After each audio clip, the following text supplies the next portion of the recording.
She got pregnant in her second year of college, and her parents threw her out into the freezing winter night with nothing but a black garbage bag of clothes.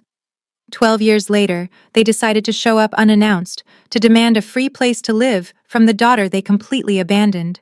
But the massive empire she had built entirely shattered their arrogant reality. My name is Natalie. I am 32 years old, and I am the founder of a highly successful education technology company. I worked tirelessly to escape the toxic grip of my family and build a beautiful life for my son. But this morning, my traumatic past showed up right at my front door. It was a gorgeous Saturday in California, and I was busy organizing the backyard for my son Leo's 12th birthday party. The catering staff was setting up food stations around my heated swimming pool when the security intercom suddenly buzzed. The guard at the main gate of our exclusive gated community sounded highly stressed. He informed me that 4 aggressive people, claiming to be my family, were blocking traffic and screaming to be let in. My blood ran completely cold. I had not seen them since the horrible night they bolted the locks and told me I was a permanent disgrace. I slowly walked down the long, paved driveway of my estate toward the heavy iron security gates. Standing on the other side, leaning against a dirty and dented car, were my father Thomas and my mother Brenda. Standing right beside them with crossed arms was my spoiled older sister Amanda and her husband Desmond. Before I continue this incredible story, let me know exactly where you are watching from in the comments below. Hit the like button and subscribe if you have ever had to fiercely stand up to relatives who only remember you exist when they need a huge favor. I stood quietly on the inside of my property, observing the very people who destroyed my youth. There was absolutely no remorse on their faces. They did not offer a single apology, and they certainly did not ask to meet the grandson they threw away. Instead, my mother Brenda aggressively grabbed the iron bars of the gate. Her eyes greedily scanned my designer dress and the massive luxury home sitting behind me. Her face twisted into a nasty smirk. She ordered me to stop staring at them and open the gate right this second. She loudly announced that the bank had just foreclosed on their home this morning, and it was my duty to save them. She pointed her sharp manicured finger right at my face and demanded that I clean out the guest house immediately for her and my father. She then casually added that Amanda and Desmond would be moving into my master suite because they preferred a larger bathroom. I took a slow, deep breath and gave her a cold smile. 12 years ago, they threw me away like absolute garbage to protect their precious reputation. Now they stood there expecting me to hand over the keys to my multi-million-dollar castle like I was their obedient servant. I asked her if she remembered the 2nd of December 12 years ago when I sat freezing on the concrete with absolutely no money to my name. My father Thomas scoffed loudly and stepped in front of my mother.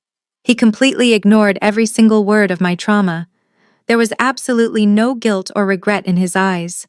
There was only cold and greedy calculation. He reached into the pocket of his wrinkled suit and pulled out his cell phone. He waved the screen aggressively in my face and told me he did not care about ancient history or my dramatic feelings. He unlocked his phone and gave me a sick and twisted smile. He announced that he had just gotten off the phone with Child Protective Services. My breath hitched, but I forced my expression to remain entirely blank. Thomas proudly admitted that he had filed an emergency report. He told the authorities that he had serious concerns about his 12-year-old grandson living in a highly dangerous environment with an unstable and negligent single mother. He took a step closer to the iron bars and lowered his voice into a vicious threat. He promised me that an investigator was already opening a file on me. He arrogantly claimed that grandfathers have strong rights in the state of California and that he would easily convince any judge that I was totally unfit to raise a child. He demanded that I press the button to open the security gates immediately. He told me that if I did not let them move into my house right this second, he would have the police at my front door before sunset to drag my son away to a foster home. Before I could even process the reality of them standing there, my mother Brenda violently shoved her hand through the gaps of the heavy iron gate. She pointed her sharp acrylic finger directly at my face so aggressively that I instinctively took a step back. She did not offer a simple hello or a single ounce of warmth. She did not ask how I had survived the last 12 years building a life from absolutely nothing. Most importantly, She did not ask a single question about Leo, the 12-year-old grandson she threw out into the bitter cold before he was even born. Instead, her face twisted into a deeply ugly mask of pure entitlement. She demanded that I stop staring at her like a fool and press the button to open the gate immediately. She announced with complete arrogance that the bank had just foreclosed on their house that very morning. According to her, it was entirely the fault of a terrible economy and corrupt bank managers rather than her and my father spending thousands of dollars on country club memberships. She barked an order telling me to go inside and scrub the guest house clean right this second. She stated that she and my father would generously settle for the guest house until they got their finances sorted out.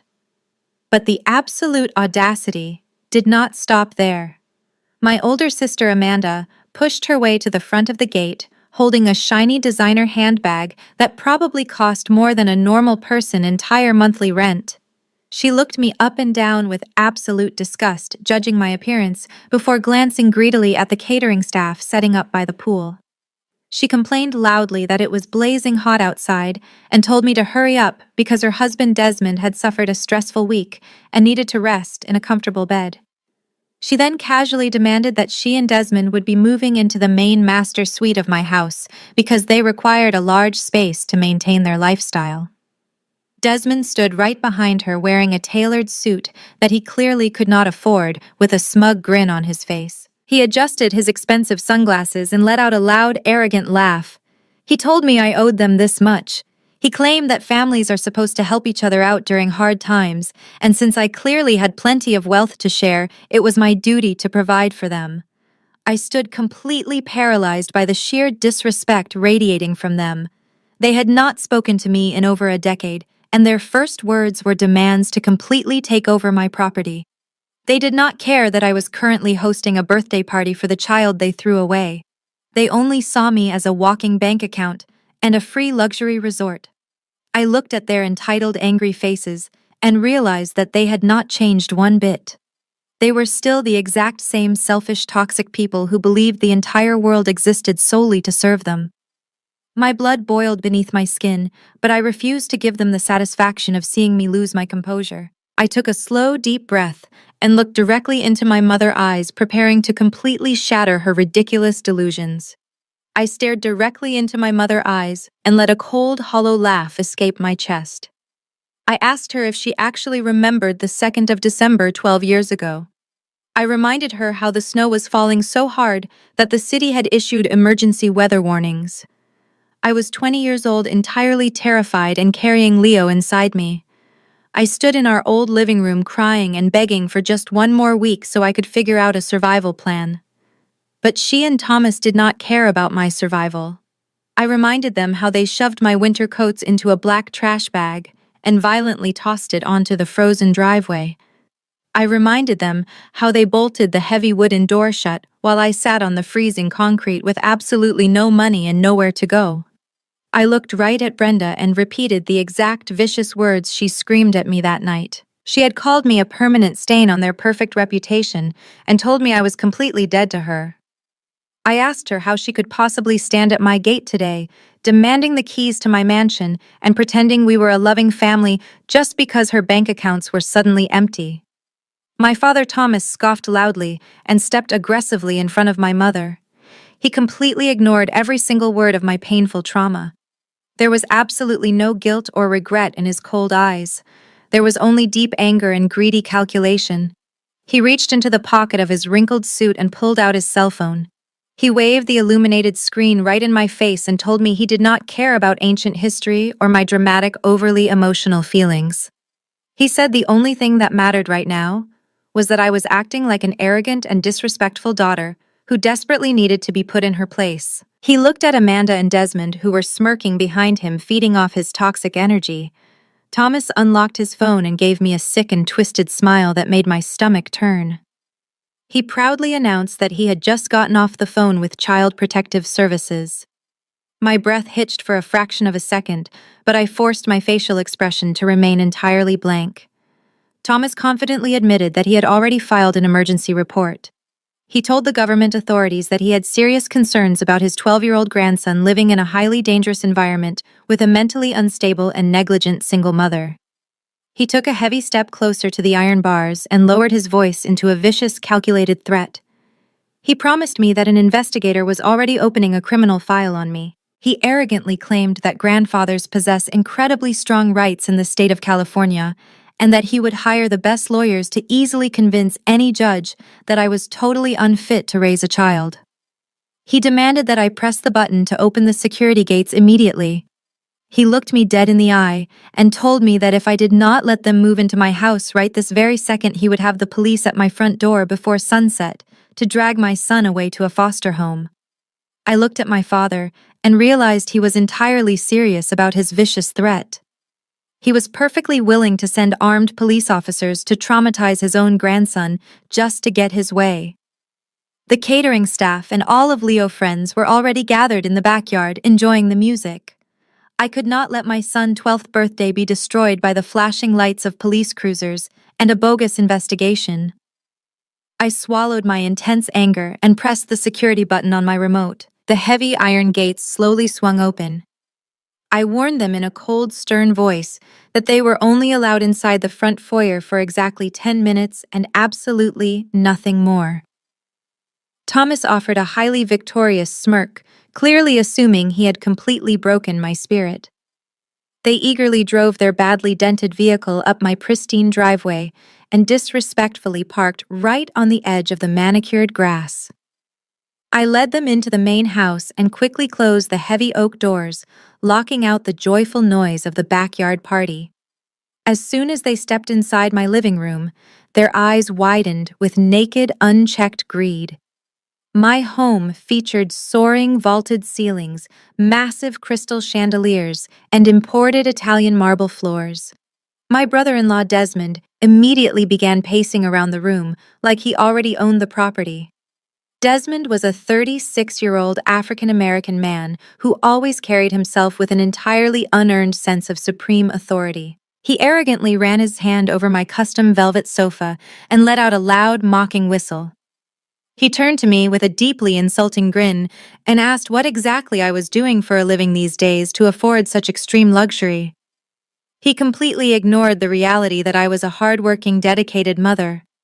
Instead, he boldly suggested that a pregnant college dropout could never afford a property inside such an exclusive gated community with honest hard work.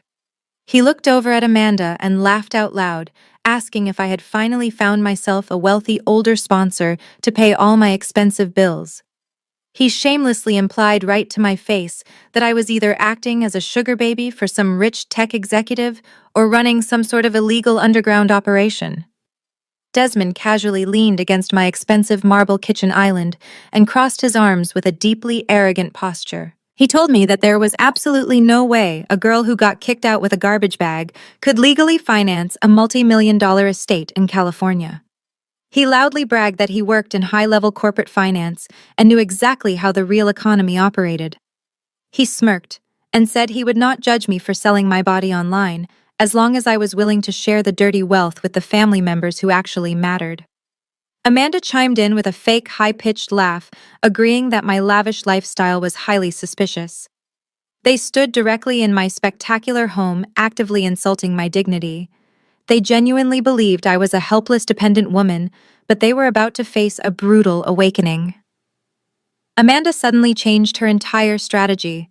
She looked around at the imported marble floors and the expensive art on my walls, and quickly realized that acting aggressively superior was not going to get her the massive amount of cash she desperately wanted. She dramatically dropped her heavy designer handbag onto my custom sofa and forced large fake tears to well up in her eyes. Her tone of voice instantly shifted from nasty and demanding to a high-pitched, pathetic whine. She took a step toward me and actually tried to reach out to touch my arm, but I immediately stepped away from her grasp. She pulled a tissue from her pocket and began sobbing loudly, right in the middle of my foyer. She claimed that her husband Desmond had been brutally and unfairly fired from his high-level corporate job just last month. According to her completely ridiculous story, his senior manager was simply jealous of his massive talent and fabricated vicious lies to ruin his promising career. Amanda wailed that because of this terrible injustice, they were now drowning in over $300,000 of severe debt. She paused her fake crying to look around my luxurious living room again and boldly stated that $300,000 was probably just pocket change to someone living in a house like this. Then came the ultimate psychological manipulation. Amanda looked me right in the eyes and started preaching about deep blood obligations. She cried that we were sisters and that family is supposed to rescue each other from the darkest times.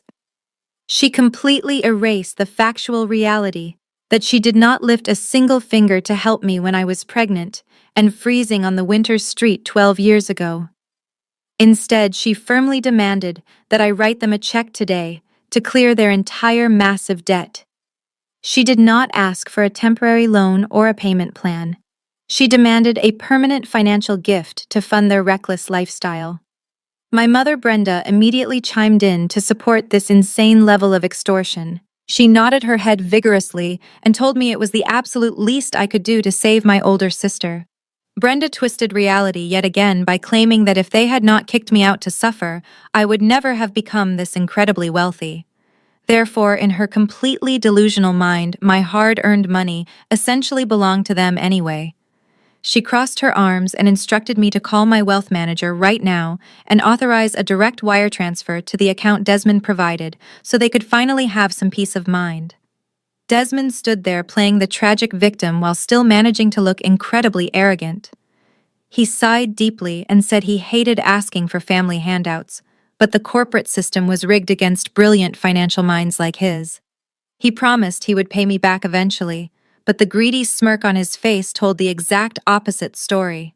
They honestly thought I was a weak and naive girl who would easily fold under their aggressive emotional guilt trips. They expected me to hand over hundreds of thousands of dollars just to buy their toxic approval. I stood perfectly still watching them put on this pathetic theatrical performance and prepared to drop my first heavy weapon. I listened to their completely ridiculous demands and slowly walked over to the custom console table near the hallway. I opened the top drawer and pulled out a thick, leather-bound folder containing my most important legal documents. I walked back and tossed the heavy folder directly onto the glass coffee table right in front of Desmond and Amanda.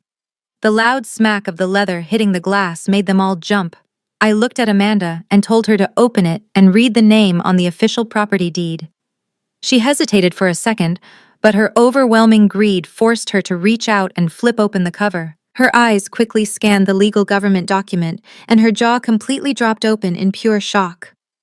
I watched the color rapidly drain from her face as she read my name printed clearly as the sole owner of the massive estate.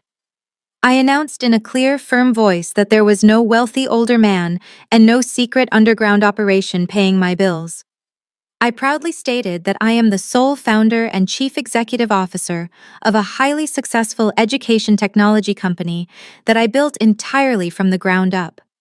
I looked right at my mother and told her that her cruel rejection did not break me, but instead gave me the ultimate drive to build a financial empire that she could never touch. The room fell into a dead and uncomfortable silence.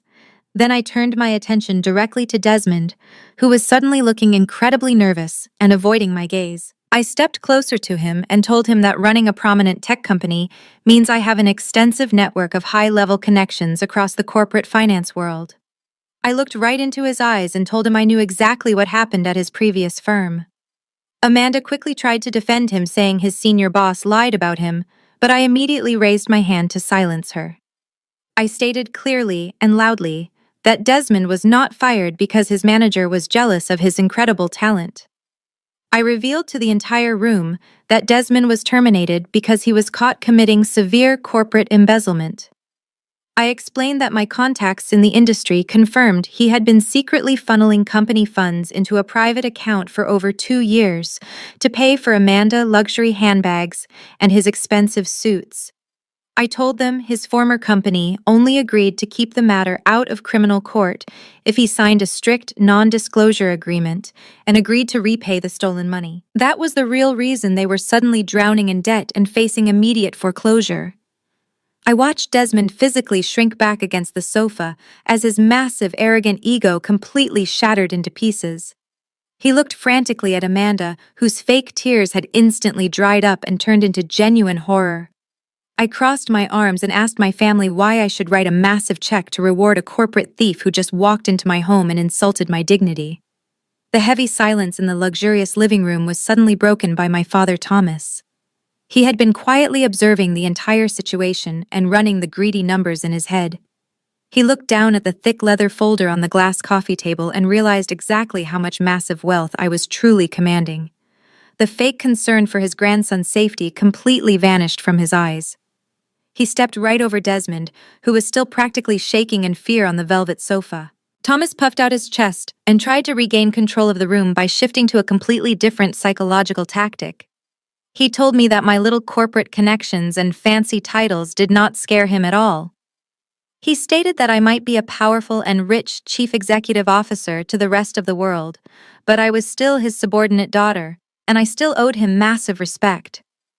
He reached into his wrinkled suit pocket and pulled out his cell phone again, but this time he did not mention Child Protective Services. He was smart enough to know no government agency would ever take a perfectly healthy child away from a multi-million-dollar estate. Instead, he smiled a very dark and highly calculated smile. He told me that the state of California has very specific and incredibly strong laws regarding grandparents' rights. He announced that if I refused to clear their massive financial debt and let them move into my property today, he would immediately file a massive civil lawsuit against me. He promised to drag me into a brutal and highly public court battle demanding full legal visitation rights to see Leo. He claimed he would gladly testify under oath that I was actively alienating a loving family and causing severe emotional damage to an innocent boy. He crossed his arms and let out a vicious, mocking laugh. He told me that family court battles cost hundreds of thousands of dollars and take years of stressful litigation to resolve. But his cruel extortion did not stop at the courthouse doors. Thomas took another aggressive step closer to me and lowered his voice into a sharp and deadly threat. He pointed out that highly successful technology companies depend entirely on their pristine public reputation to maintain their high stock prices and keep their wealthy investors happy. He threatened to call every major news outlet, television network, and internet gossip blog in the state by tomorrow morning. He promised to give them an exclusive, heartbreaking interview about a cold, ruthless tech billionaire who completely abandoned her poor elderly parents to die on the streets. He said the media absolutely loves to destroy arrogant rich people, and my story would go completely viral. He warned me that the resulting massive public relations nightmare would cause my corporate board of directors to panic and absolutely tank my company valuation overnight. He demanded that I look at the bigger financial picture and realize that writing him a massive check right now was much cheaper than losing my entire empire. He honestly believed he had me completely trapped in a corner with no escape. He stood there proudly demanding my total financial surrender while holding my hard-earned professional reputation hostage. I simply looked at his greedy face and felt absolutely nothing but pure disgust. My father Thomas was standing there with a highly victorious look on his face after delivering his vicious threat. Amanda realized this was the absolute perfect moment to escalate the psychological warfare. She immediately reached into her expensive designer handbag and pulled out her brand new smartphone. She clearly decided that waiting for the morning news outlets was entirely too slow. She wanted to destroy my hard-earned corporate reputation right this exact second. She aggressively tapped the screen of her phone and opened her social media application. Without asking for any permission, she started a live video broadcast right in the middle of my luxurious marble foyer. Amanda held the phone high in the air to make sure her makeup was perfectly framed for the camera. She completely transformed her entire facial expression in a matter of seconds. The greedy and toxic anger instantly vanished. It was quickly replaced by massive fake tears streaming down her cheeks. She stared deeply into the camera lens and began speaking to her online followers in a violently shaking and pathetic voice. She introduced herself to the digital audience and told them she was currently experiencing the most heartbreaking and traumatic day of her entire life. She slowly panned the camera around the room to show off my soaring, vaulted ceilings and the massive crystal chandeliers hanging above us. She told thousands of strangers on the internet that this massive multi-million-dollar estate belonged to her fiercely wealthy younger sister. Then she pointed the camera directly at my parents, who instantly caught on to the twisted performance. My father Thomas immediately slouched his shoulders to look tired and horribly defeated. My mother Brenda actually forced her hands to visibly shake like a terrified elderly victim. Amanda sobbed loudly into the microphone. She told her viewers that our parents had just lost their modest home to a ruthless bank foreclosure this very morning. She boldly lied and said they drove all the way here simply begging for a warm and safe place to sleep in my empty guest house. Amanda looked directly into the lens again and painted me as an absolute monster to the public.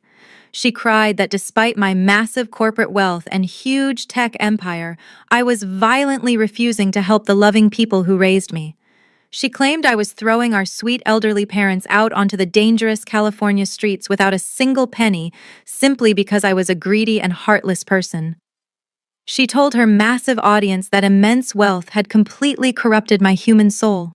She urgently begged everyone watching to share the live video everywhere to expose the terrible and selfish chief executive officer behind my successful education technology company. She desperately wanted to create an instant viral hate campaign to force me into total financial submission. Desmond stood in the background, wiping a fake tear from his eye to add to the terrible illusion. They were staging a complete and highly damaging theatrical production right inside my own home. Amanda kept crying and begging the internet to hold rich and powerful people accountable for their extreme cruelty. She honestly thought massive public shaming would make me panic and instantly write them a huge check just to save my corporate image. She firmly believed that the intense fear of being completely canceled online would finally break my strict boundaries. I stood perfectly still, watching her put on her pathetic digital show and prepared to shut it down. I watched Amanda crying pathetic fake tears into her phone lens, and I felt absolutely no panic. She honestly believed that a viral social media broadcast would terrify me into giving them my money. She did not realize that I controlled every single piece of technology inside this massive estate.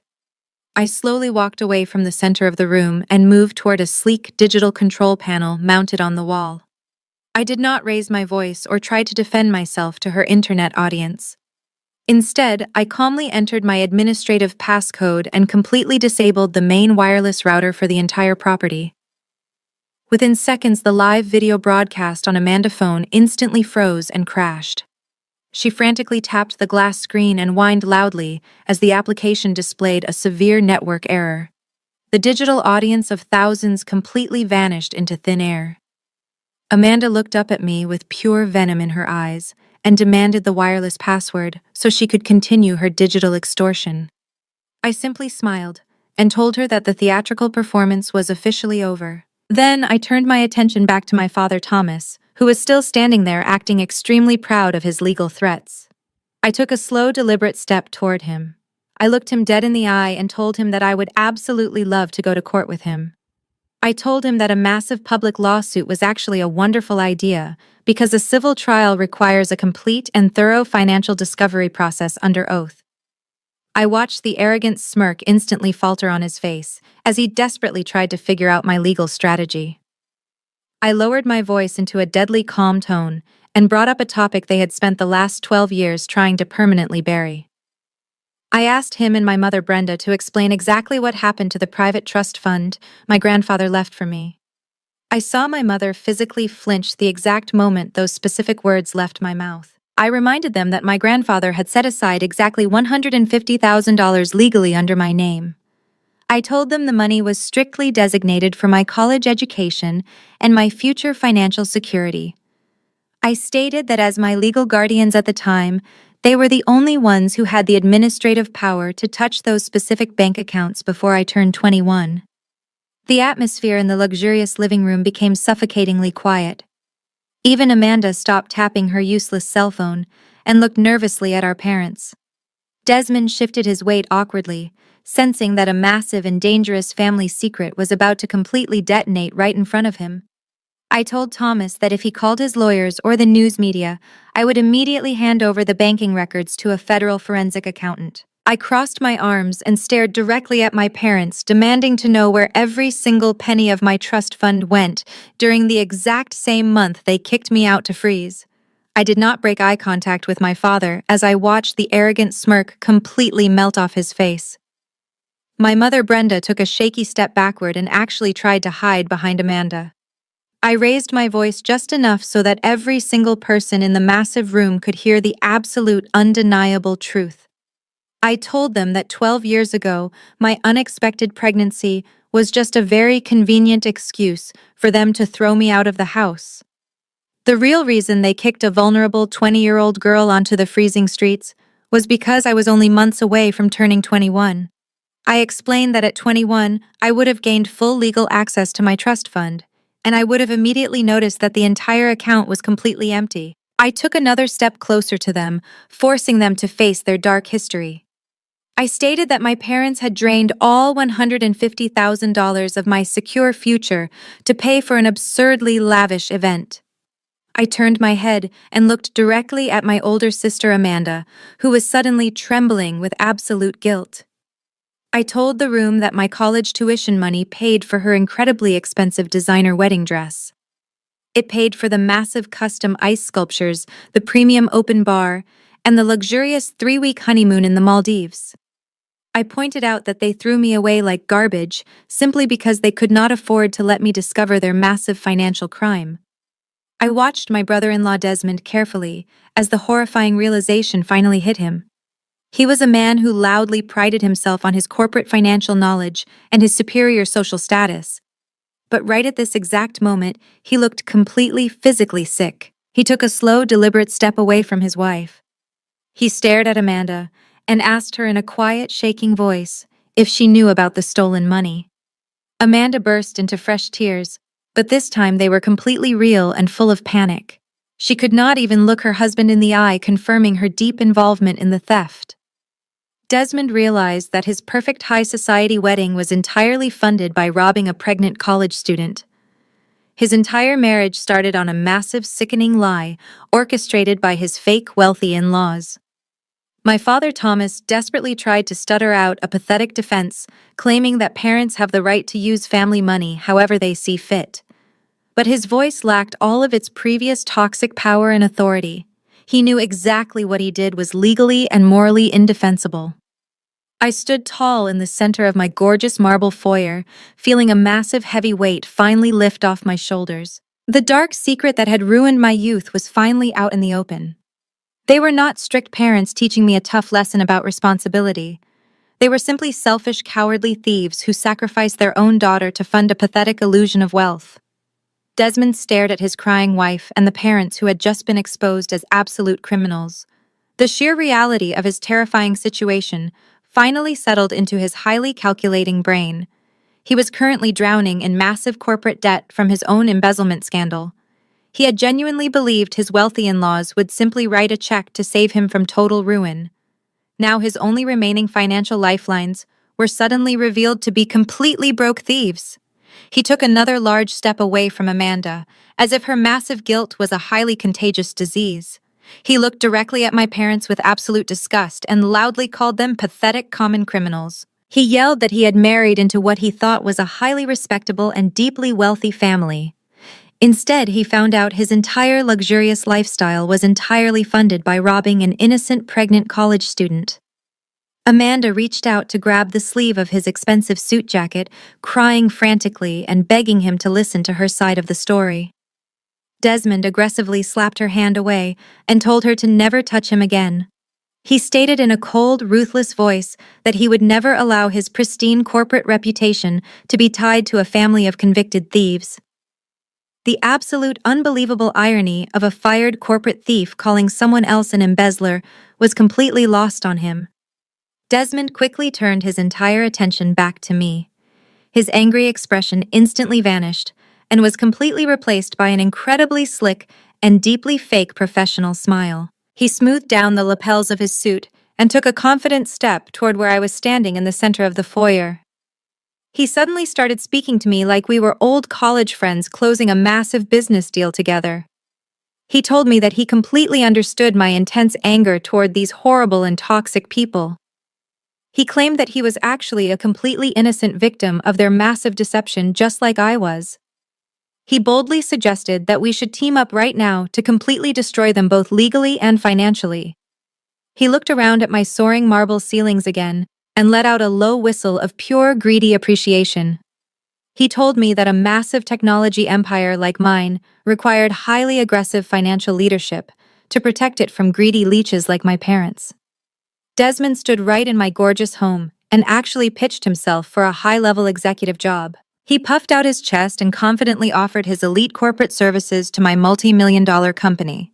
He firmly stated that with his brilliant financial mind acting as my brand new chief financial officer, nobody would ever dare to steal from me ever again.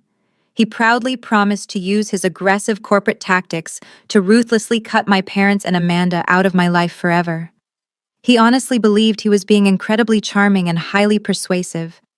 He genuinely thought that completely betraying his crying wife right in front of me would somehow earn my absolute trust and instantly secure him a massive new executive salary. I stood perfectly still and simply stared at this pathetic, arrogant excuse for a man. He was perfectly willing to throw his entire marriage into the garbage just to save his own expensive lifestyle. I did not say a single word as I let him finish his completely ridiculous corporate sales pitch. Amanda could not comprehend what had just happened. Her own husband had just completely discarded her like garbage right in front of her worst enemy. The total shock on her face rapidly morphed into absolute violent rage. She let out a piercing scream that echoed off my high marble ceilings. She lunged forward with her hands raised and her sharp acrylic nails aimed directly at Desmond's face. She crashed into him with the violent force of a wild animal. Her nails caught the side of his cheek, leaving long, angry red scratches down his dark skin. Desmond stumbled backward and shouted in intense pain, raising his arms to protect his expensive tailored suit. He shoved her away so hard that she lost her balance and crashed heavily into the side of my custom velvet sofa. Amanda did not stay down for even a second. She immediately scrambled back to her feet, crying hysterically and screaming that he was a disgusting traitor and a miserable coward. She yelled that she had lied to protect his pathetic corporate theft for 2 entire years, and this was exactly how he repaid her absolute loyalty. She threw herself at him again, grabbing the lapels of his jacket and violently shaking him while sobbing uncontrollably. My father Thomas and my mother Brenda finally snapped out of their frozen shock. They rushed forward into the chaotic, screaming mess, trying to pull their precious golden child away from her enraged husband. Thomas grabbed Amanda tightly by the waist, while Brenda tried to stand directly between them, holding her hands up to block another vicious attack. Desmond quickly backed away toward the front door, adjusting his torn jacket and breathing heavily with a look of pure disgust on his bleeding face. He looked at Amanda like she was a complete stranger and wiped the blood from his scratched cheek. Once they finally managed to separate the violently fighting couple, the entire family suddenly turned their collective toxic anger directly toward me. My mother Brenda pointed her shaking finger at me while holding a loudly sobbing Amanda in her arms. She screamed that I was a deeply evil and truly malicious person. She falsely claimed that I had purposely orchestrated this entire horrible situation just to watch their beautiful family fall apart. She twisted the factual reality of the situation completely. She yelled that if I had just been a good sister and written them the check they asked for, none of this terrible violence would have ever happened. My father Thomas loudly agreed with her incredibly twisted logic. He stepped forward with his face bright red from physical exertion and told me I was a selfish homewrecker. He claimed that I was holding on to ancient stupid grudges and weaponizing my massive wealth to destroy a perfectly happy marriage. He actually had the absolute audacity to state that a proper daughter would have quietly paid off the corporate debt simply to protect her sister's public reputation. They were literally standing in the middle of my gorgeous foyer after trying to illegally extort me, but they somehow still firmly believed I was the ultimate villain of the story. They desperately needed a convenient scapegoat to avoid facing their own massive personal failures, and I was their favorite historical target. I watched them desperately try to mentally manipulate my reality, and I felt nothing but cold, absolute clarity. The chaotic screaming inside my living room was suddenly interrupted by a loud ringing sound. Everyone froze as Desmond reached into his tailored pants pocket and pulled out his cell phone. He looked at the caller identification screen and his eyes immediately widened in surprise. He held up his hand demanding absolute silence from the very people he was just fighting with. He walked a few steps away from the angry group and answered the call in a perfectly polished professional voice. My parents and Amanda stood completely still watching him carefully. I could not hear the person on the other end of the line, but I watched Desmond's entire posture change. His shoulders relaxed, and the deep, angry wrinkles on his forehead completely disappeared. He stood taller and puffed out his chest. A massive, triumphant smile spread across his face, completely ignoring the fresh, bloody scratches on his cheek. He spoke quietly into the receiver, expressing his deep gratitude and confidently stating that he was ready to start immediately. He ended the call and slowly slipped the phone back into his pocket. He turned around to face all of us and let out a loud, booming laugh that echoed through the marble foyer. The pathetic, desperate corporate criminal from 5 minutes ago was completely gone. He looked at me with a sickening level of supreme arrogance and aggressively clapped his hands together. He proudly announced that he no longer needed to beg for a job at my little education startup. He told the entire room that he had just received an official phone call from the Executive Hiring Committee at Horizon Tech. Horizon Tech was one of the largest and most powerful global technology conglomerates in the entire world. Desmond walked right up to me, looking down at me with absolute toxic superiority. He loudly declared that they had just formally offered him the position of Vice President of Finance. He bragged that his new executive salary and massive stock options would make my entire net worth look like absolute pocket change.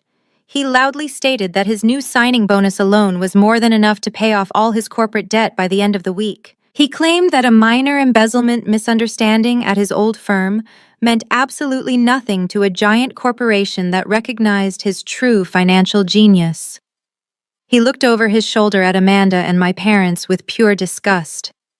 He told them they were absolutely worthless to him now because he was officially stepping into the highest level of corporate elite. He turned his attention back to me and his fake professional smile turned into a vicious, dark sneer. He crossed his arms and stated that the power dynamic in the room had just completely shifted in his favor. He told me that my small success was absolutely nothing compared to the global empire he was about to help lead.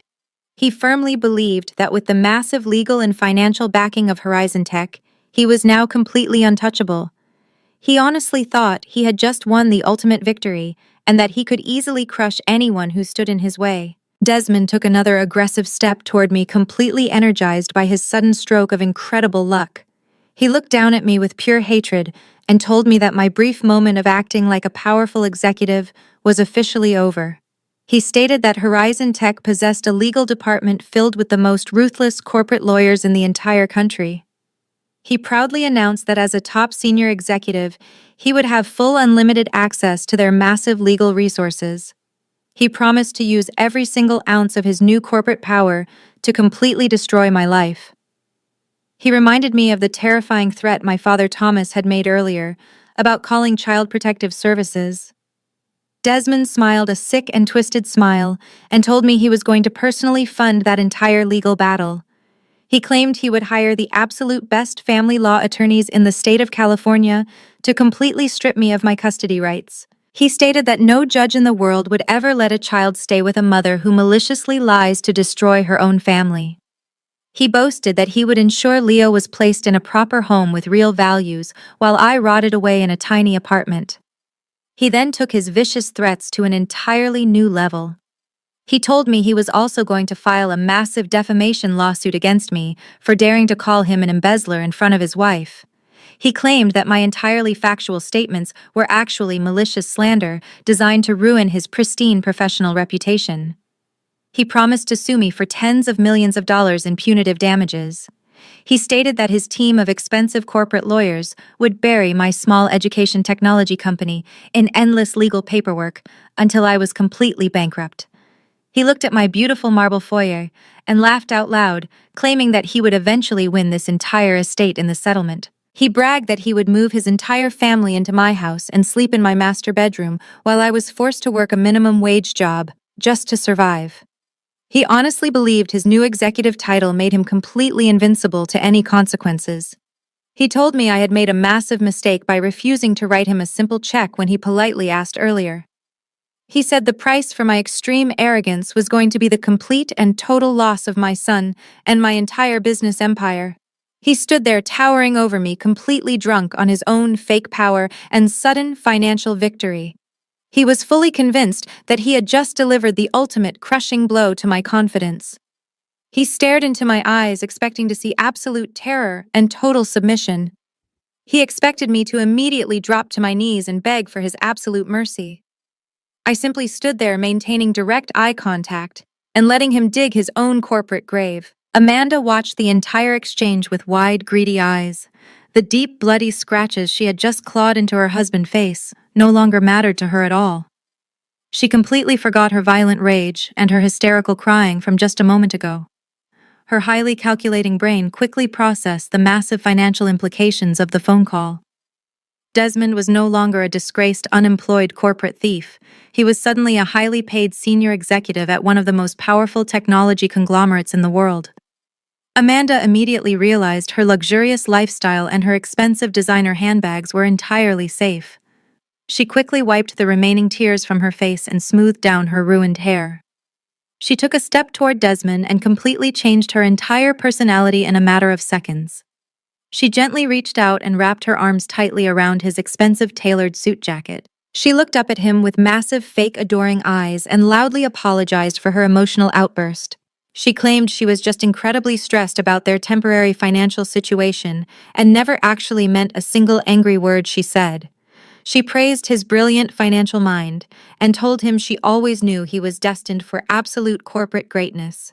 She begged him to forgive her temporary weakness and promised to be the perfect, supportive executive wife. Desmond looked down at her with a smug, arrogant expression and allowed her to cling to his arm like a dependent parasite. They were a perfect match of toxic greed and absolute moral bankruptcy. Once Amanda felt completely secure in her newly restored marriage, she quickly turned her vicious attention back to me. She stood safely behind the massive corporate shield of her husband and let out a high-pitched, mocking laugh that echoed through my house. She pointed her manicured finger at my gorgeous marble foyer and told me I should be completely terrified of what was coming. She claimed that my little education technology startup was an absolute pathetic joke compared to the global empire of Horizon Tech. She completely insulted my entire life work, saying I basically ran a tiny, insignificant internet blog, while Desmond was now managing billions of real corporate dollars. She proudly stated that Desmond could easily crush my entire company with a single phone call from his brand new corner office. She told me I was incredibly stupid for not writing them a massive check when I had the chance to buy their mercy. She bragged that they no longer needed my empty guest house because they were going to buy an estate twice the size of mine in a much better and far more exclusive neighborhood. She boldly promised that they would spend the next 5 years using their new massive wealth to make sure my business was completely destroyed and my son was legally taken away from me. She stood there tightly gripping her husband's arm, entirely convinced that they had just won the ultimate financial lottery. She honestly believed they had successfully defeated me and ruined my life forever. I simply watched the two of them feed off their own toxic delusions and prepared to drop the final devastating truth. My mother Brenda watched the entire power dynamic shift and immediately stepped forward to claim her prize. She puffed out her chest and lifted her chin with an incredible amount of unearned pride. She looked at Desmond with deep admiration, completely ignoring the fact that he was an exposed corporate thief just 10 minutes ago. In her twisted mind, his brand new executive title instantly erased all of his massive financial crimes and made him a flawless family hero. She turned her attention back to me, and her eyes were completely filled with pure greedy triumph. She told me that I had finally pushed my absolute luck entirely too far. She claimed that my arrogant and disrespectful behavior today had deeply insulted the pristine honor of this family. She stated that severe and immediate actions needed to be taken to correct my terrible attitude. She walked over to the glass coffee table and aggressively tapped her manicured finger against the heavy leather folder containing my property deed. She looked me dead in the eye and demanded that I call my real estate attorney right this exact second. She ordered me to legally transfer the entire ownership of this massive multi-million-dollar estate directly into her name before the sun went down today. She called it a necessary and completely justified compensation for the massive emotional damage I had maliciously caused them. She stated that giving them this gorgeous mansion was the absolute only possible way I could apologize for slandering Desmond in front of his wife. She boldly claimed that if I signed the house over immediately, they might actually convince Desmond to show me a tiny ounce of corporate mercy. She promised that if I gave them the keys and walked away, they would personally ask him not to use his massive legal team to take my son away. She painted herself as a highly generous peacemaker, offering me one final chance to save myself from total legal destruction. But her greedy smile completely betrayed her fake maternal kindness. She firmly warned me that if I refused to sign the property over today, they would simply step back and happily watch Desmond completely annihilate my entire existence. She stated that they would gladly sit in the front row of the local courtroom, while his extremely expensive lawyers stripped me of my business and my child. She honestly thought she was delivering a brilliant and inescapable psychological ultimatum. She genuinely believed that the sheer terrifying thought of losing Leo would force me to instantly surrender everything I had spent 12 years tirelessly building. She stood right next to Amanda and Desmond, forming a solid, intimidating wall of toxic entitlement and absolute arrogance.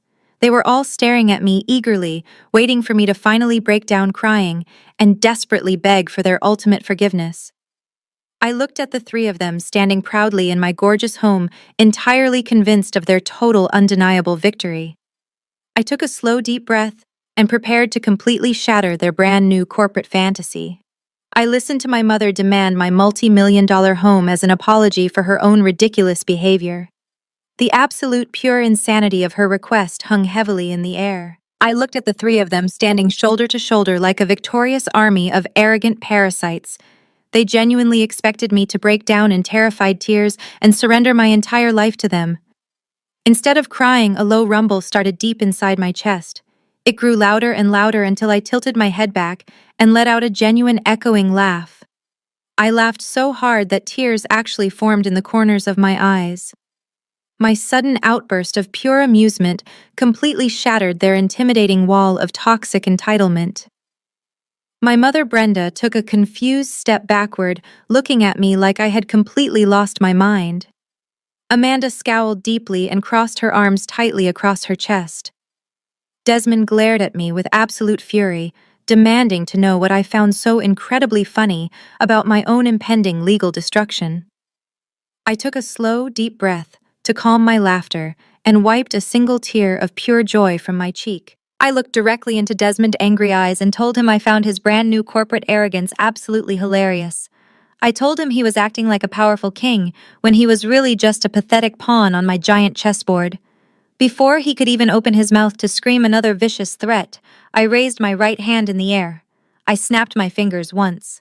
Throughout this entire chaotic screaming match, none of them had bothered to notice the quiet professional woman standing perfectly still in the shadowed corner near my grand staircase.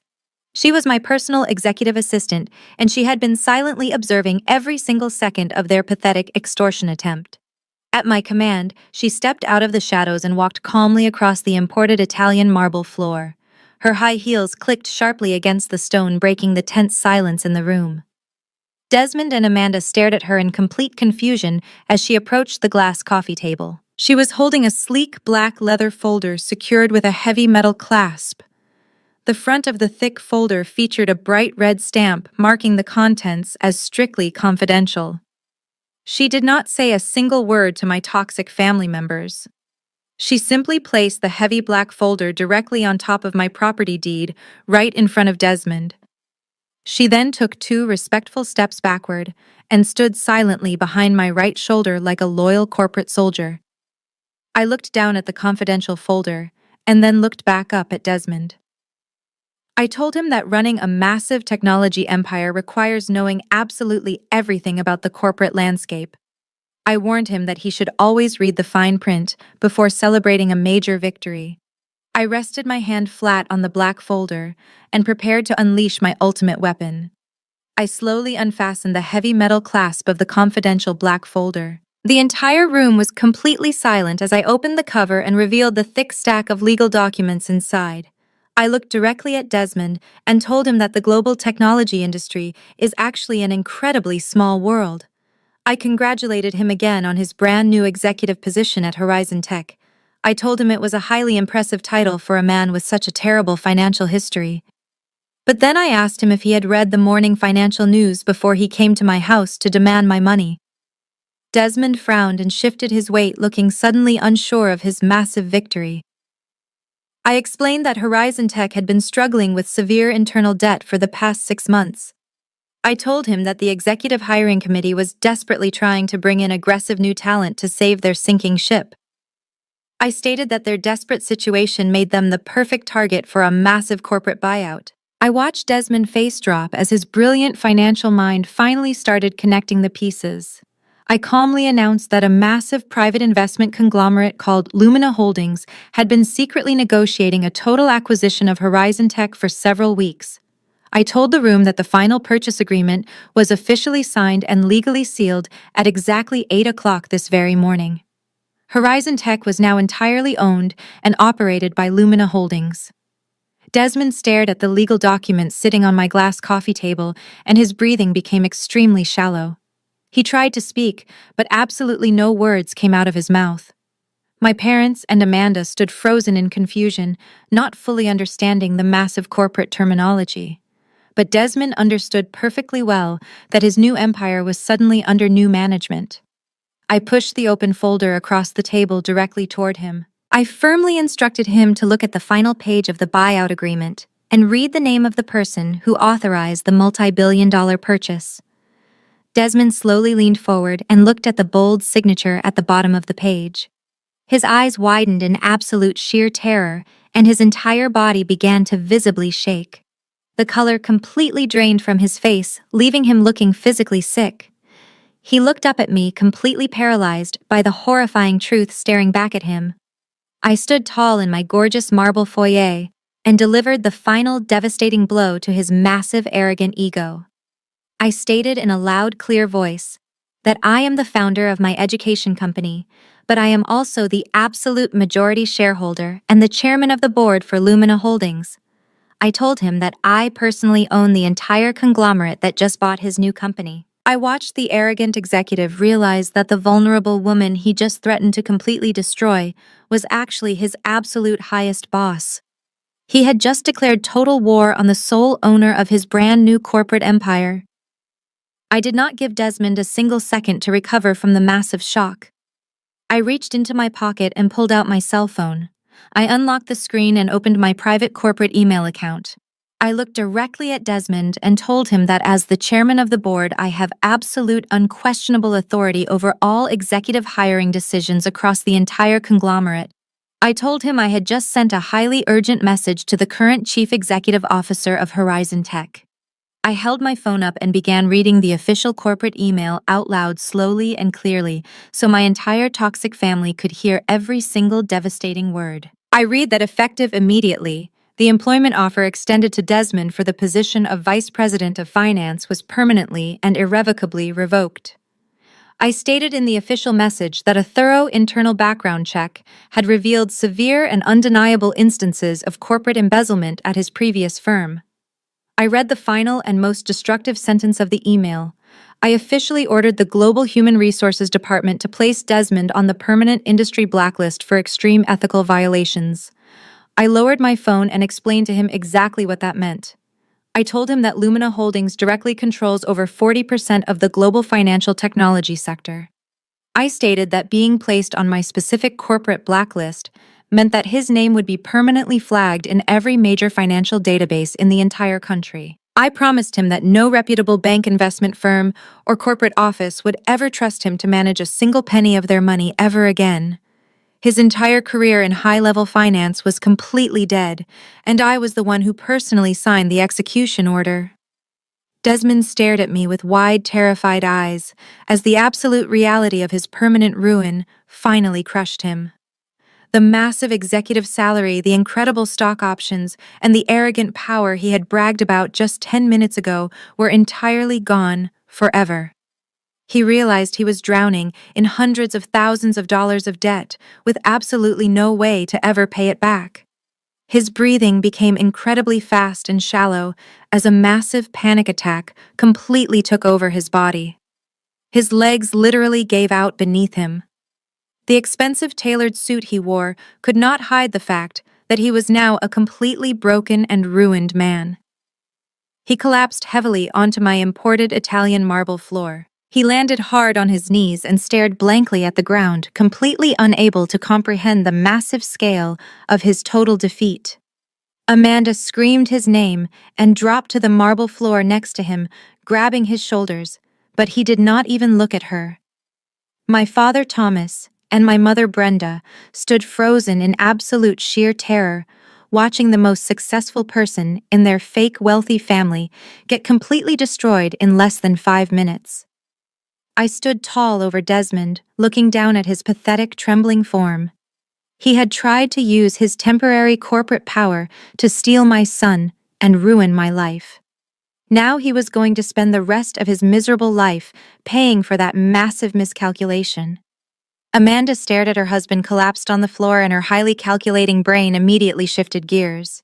The massive executive salary and the luxurious lifestyle she had just been bragging about were completely gone in a matter of seconds. She looked down at Desmond, who was still trembling and gasping for air, and her expression twisted into pure disgust.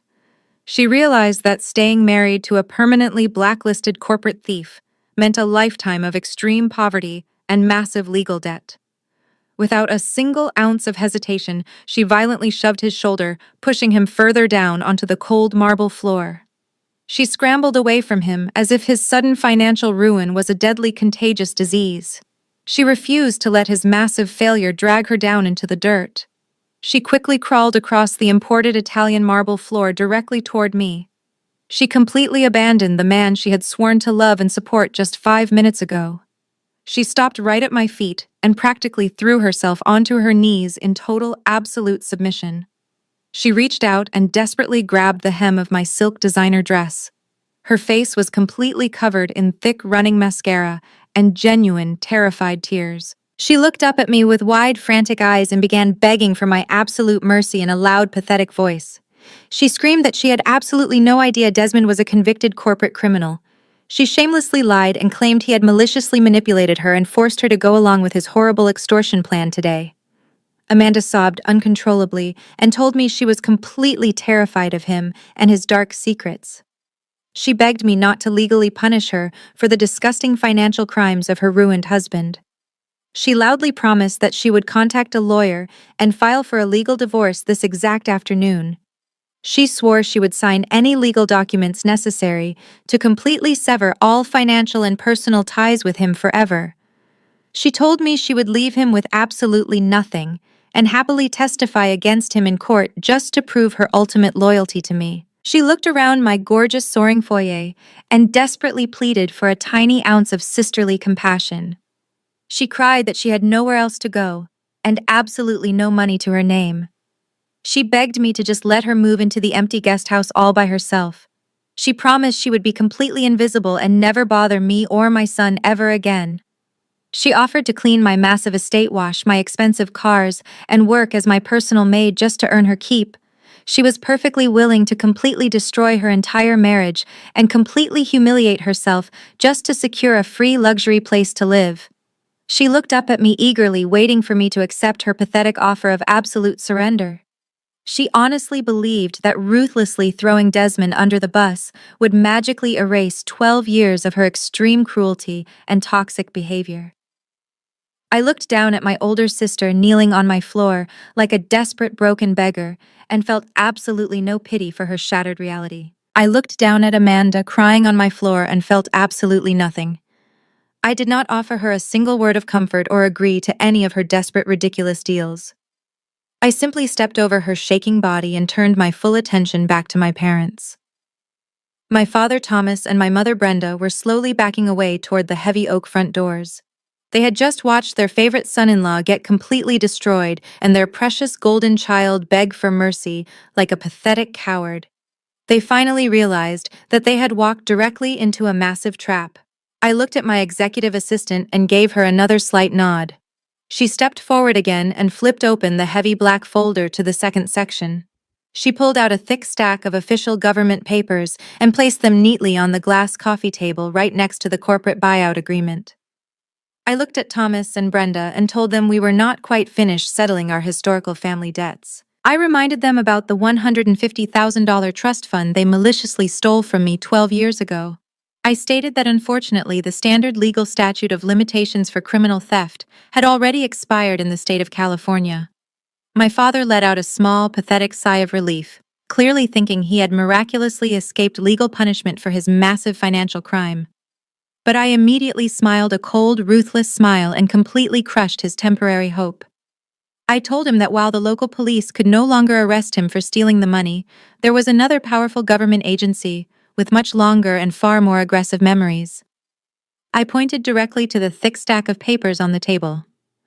I announced that those legal documents were a highly detailed financial report that my team of elite corporate accountants had officially filed with the Internal Revenue Service just this morning. I explained that stealing $150,000 legally counts as massive undeclared taxable income.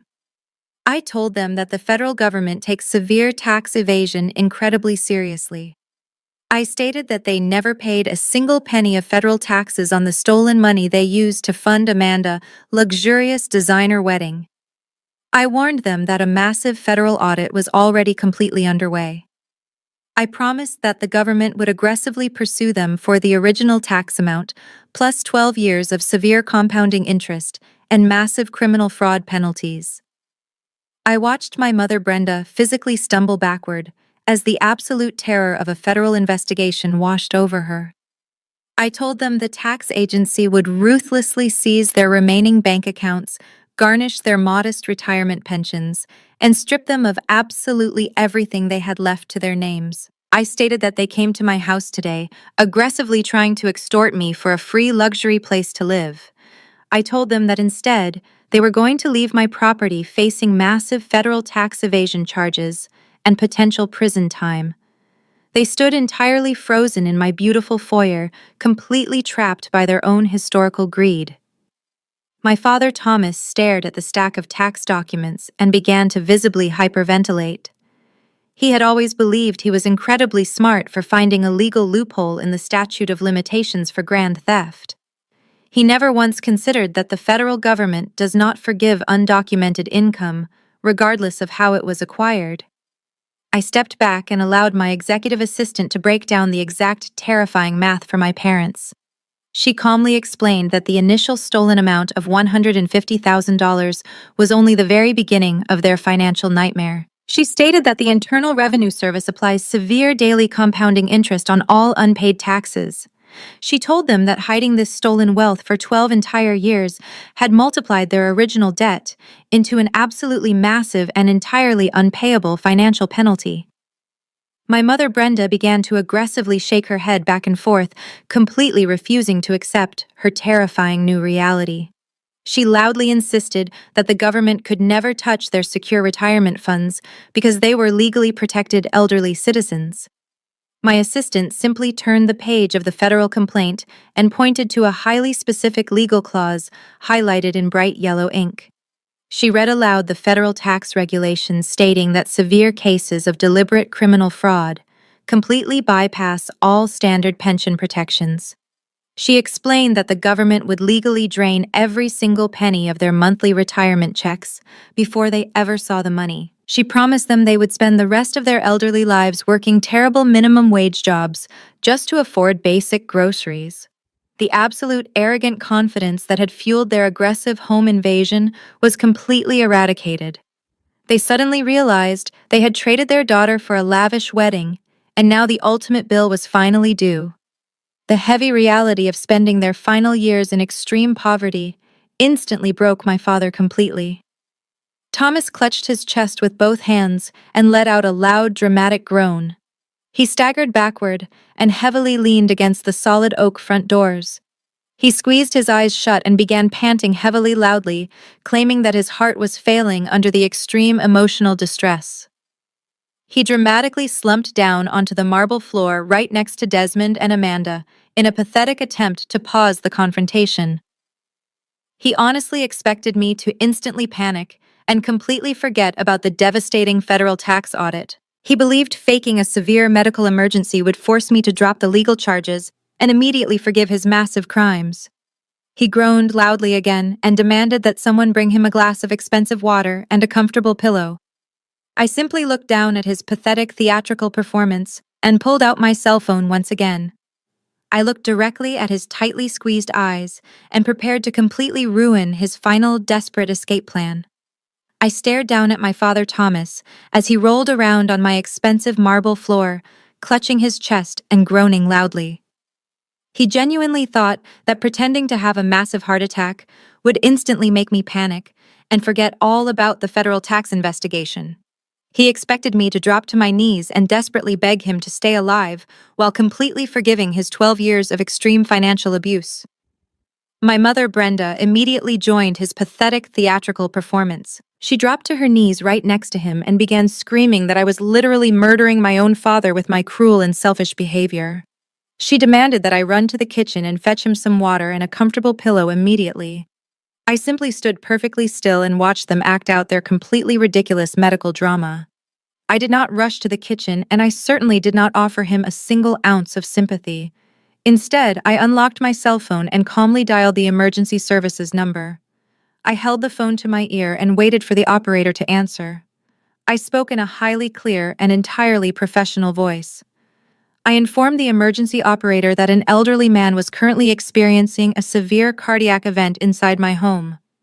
I provided my exact luxury-gated community address and firmly requested that they dispatch an advanced life support ambulance immediately. I slowly lowered my phone and looked directly down at my father, who was still peeking at me through his tightly squeezed eyelids. I loudly announced to the entire room that the paramedics were already on their way to save his life. Then I delivered the absolute final financial blow to his fake medical crisis. I reminded him that his bank had just aggressively foreclosed on his house this very morning. I stated that a direct consequence of a massive bank foreclosure is the immediate termination of all premium health insurance policies due to severe non-payment. I watched his eyes suddenly snap wide open as the terrifying reality of his financial situation crashed into his fake illness. I leaned down slightly and told him that an emergency ambulance dispatch in this highly exclusive California district costs a mandatory minimum of $5,000. I added that without any active health insurance, a single night in the local emergency cardiac ward would easily cost him over $50,000 completely out of pocket. I promised him that the hospital medical debt collectors would be even more aggressive than the federal tax agents. The loud, dramatic groaning instantly stopped. The intense fake pain on his face completely vanished in a fraction of a second. Thomas realized that his pathetic escape plan was about to cost him thousands of dollars he absolutely did not have. He suddenly took a deep breath and quickly scrambled right back to his feet, moving with the agility of a perfectly healthy young man. He frantically smoothed down his wrinkled suit jacket and loudly declared that it was just a minor case of temporary severe heartburn. He stated that he felt absolutely fine and aggressively demanded that I cancel the expensive ambulance right this exact second. I simply smiled a cold, victorious smile and watched his entire manipulative illusion completely shatter into pieces. I slowly lowered my cell phone and pressed the button to cancel the emergency medical call. I looked at my father Thomas, who was now sweating heavily and standing perfectly upright. The sheer panic of massive medical debt had completely cured his miraculous heart condition in record time. My mother Brenda watched her husband completely humiliate himself and finally realized that absolutely none of their toxic manipulation tactics were going to work. The intimidating corporate threats and the fake medical emergencies had all completely failed. She looked around my breathtaking marble foyer and saw her ruined son-in-law still trembling on the floor. She saw her spoiled daughter Amanda desperately trying to distance herself from her own broken marriage. Brenda suddenly dropped her entire arrogant posture and fell to her knees right next to where Amanda had just been begging. But Brenda was not offering to be my maid or scrub my floors.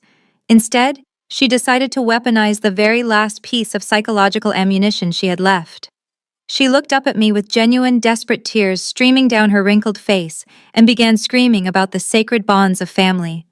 She hit her hands against her chest and loudly reminded me that she was the woman who carried me in her womb. She cried that she had endured the intense pain of childbirth just to bring me into this world. She asked me in a high-pitched wailing voice how a daughter could possibly be so incredibly evil and cold-hearted. She demanded to know how I could stand in my multi-million-dollar mansion and actively push my own biological parents into total financial ruin and absolute homelessness. She screamed that blood is supposed to be thicker than water and that family must always forgive each other no matter what terrible mistakes were made in the past.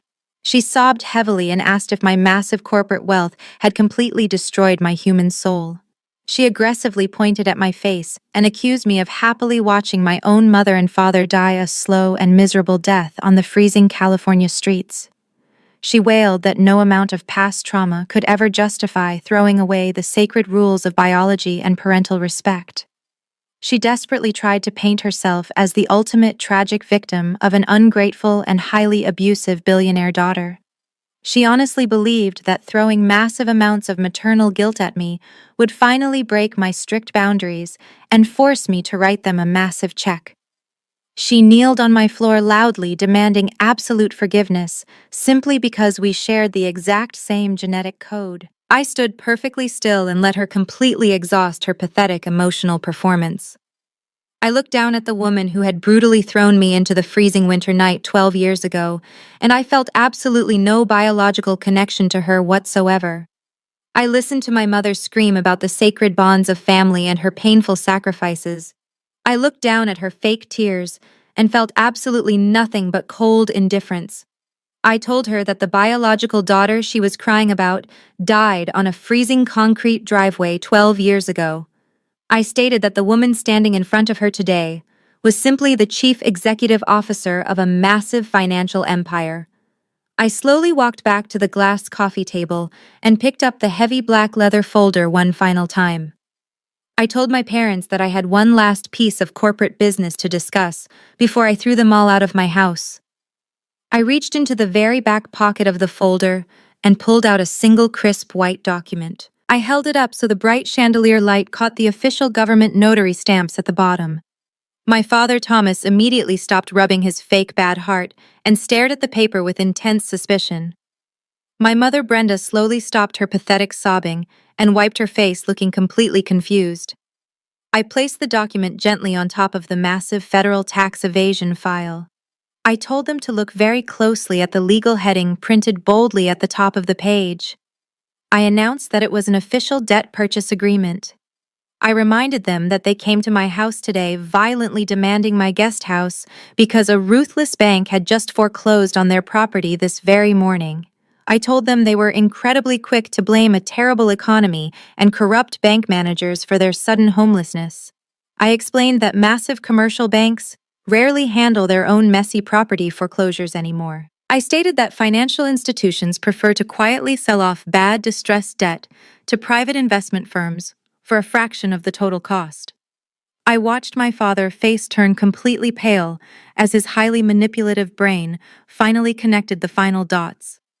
I smiled a deeply satisfying and entirely cold smile. I revealed that exactly 3 months ago, an anonymous corporate holding company purchased the exclusive rights to their specific residential mortgage. I stated that the anonymous company legally bought their massive financial debt and immediately ordered the bank to initiate a highly aggressive foreclosure process. I watched the absolute sheer terror wash over my parents as they realized the terrifying truth. I proudly announced that my private wealth management firm was the exact anonymous company that bought their debt. I told them that I did not just refuse to save their house today. I told them I was the exact person who legally took it away from them. I stated that I now completely owned the very same house they kicked me out of 12 years ago. I promised them I was going to bulldoze the entire property to the ground and build a beautiful private park for my son Leo. I watched my parents completely collapse under the crushing weight of my ultimate financial revenge. I watched my parents staring at the legal debt purchase agreement on the glass table.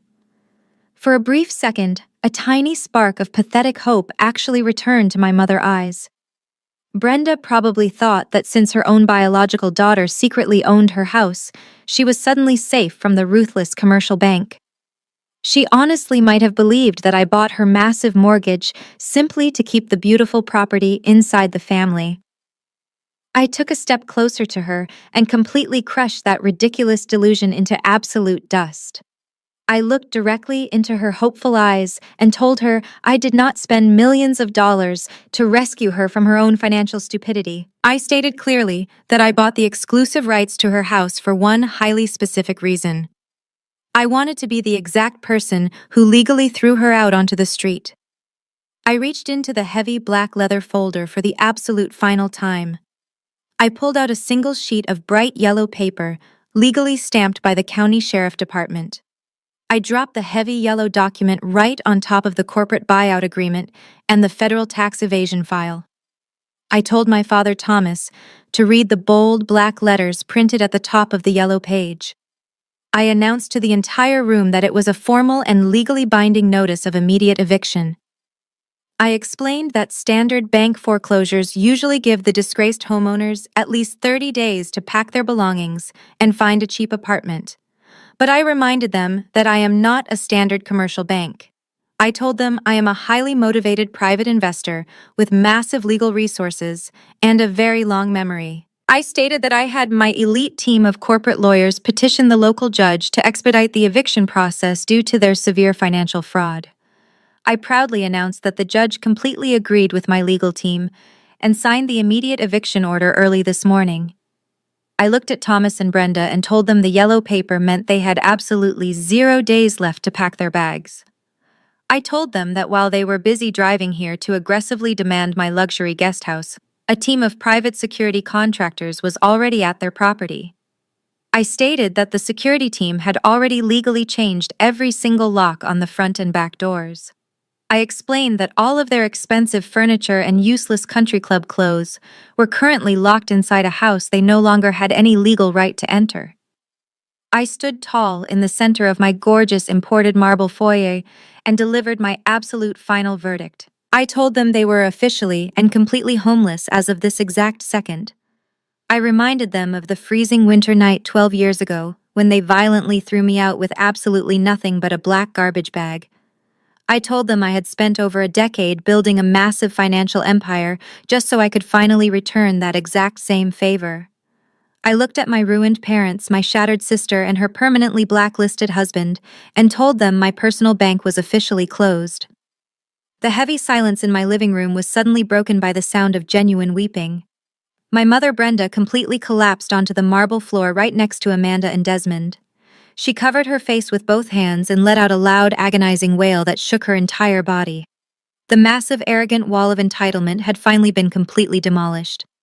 My father Thomas dropped to his knees, joining the rest of his ruined family on the ground. The man who had aggressively threatened to take my son away just 20 minutes ago was now violently sobbing like a terrified child.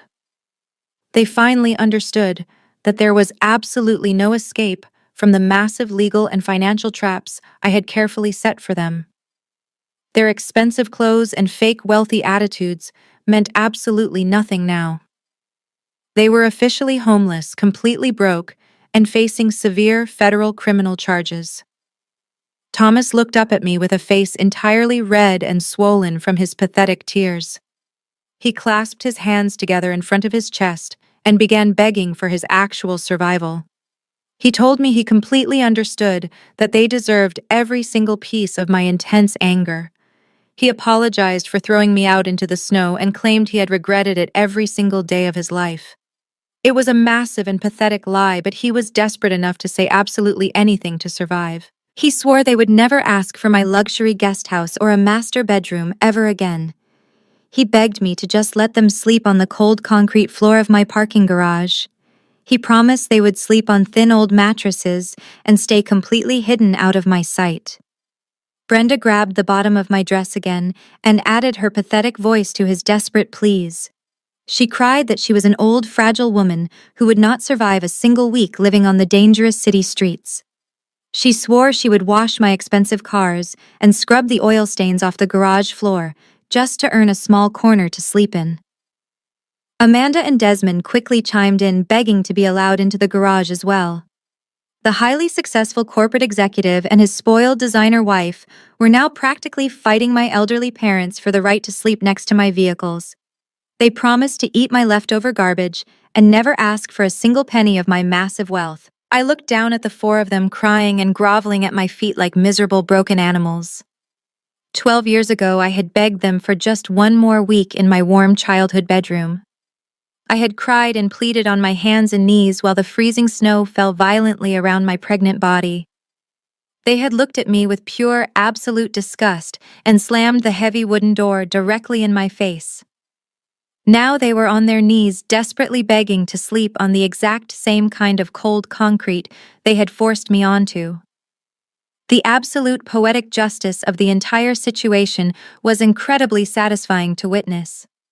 I stared at my ruined family and prepared to give them my final and absolute answer before the police arrived.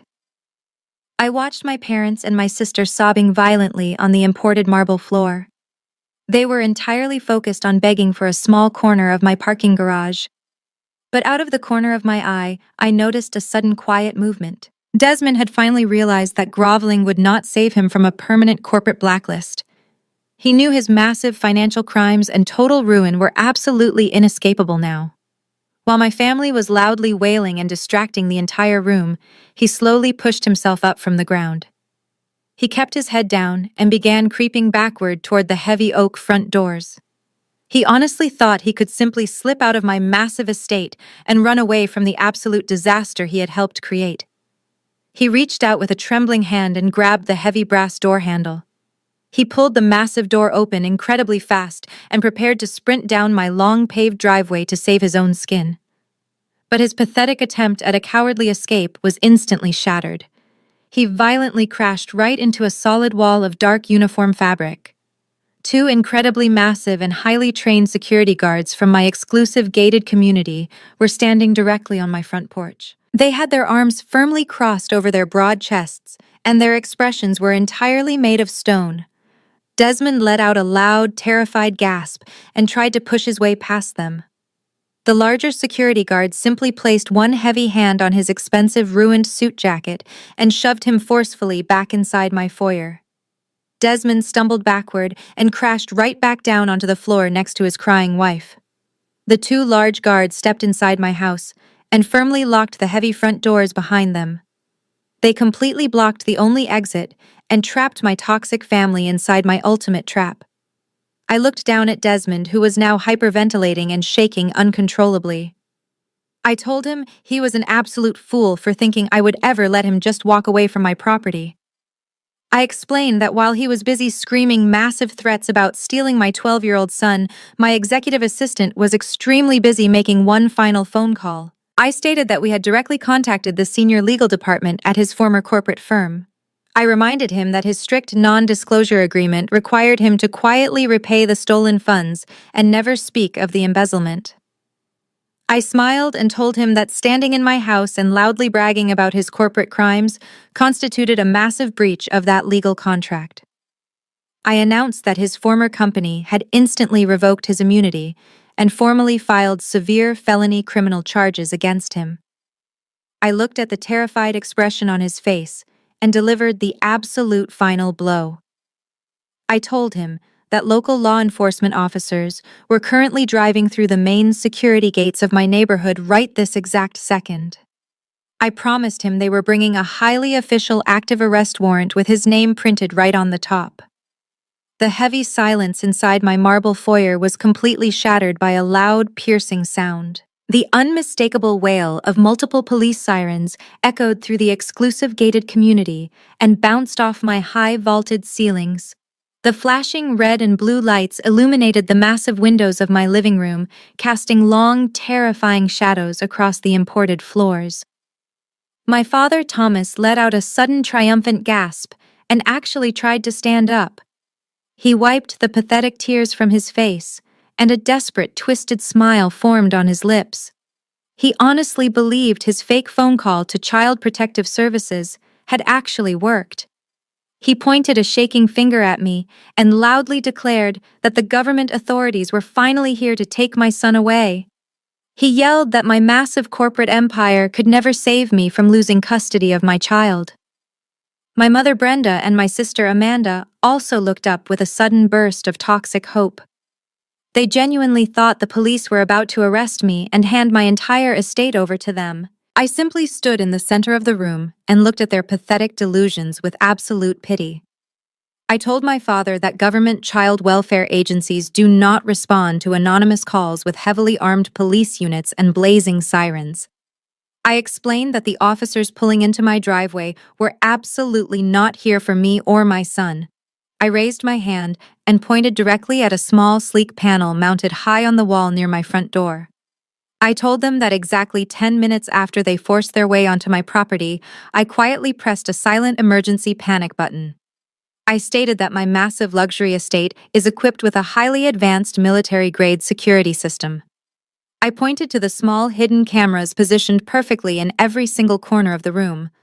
I announced that highly sensitive hidden microphones had captured crystal-clear audio recordings of their entire hostile visit. I told them the police had a live digital feed of every single vicious threat and every pathetic extortion attempt they made today. I explained that the armed officers stepping onto my front porch right now were responding to a highly aggressive home invasion and severe felony extortion. I watched the last remaining drop of hope completely drain from my father's face.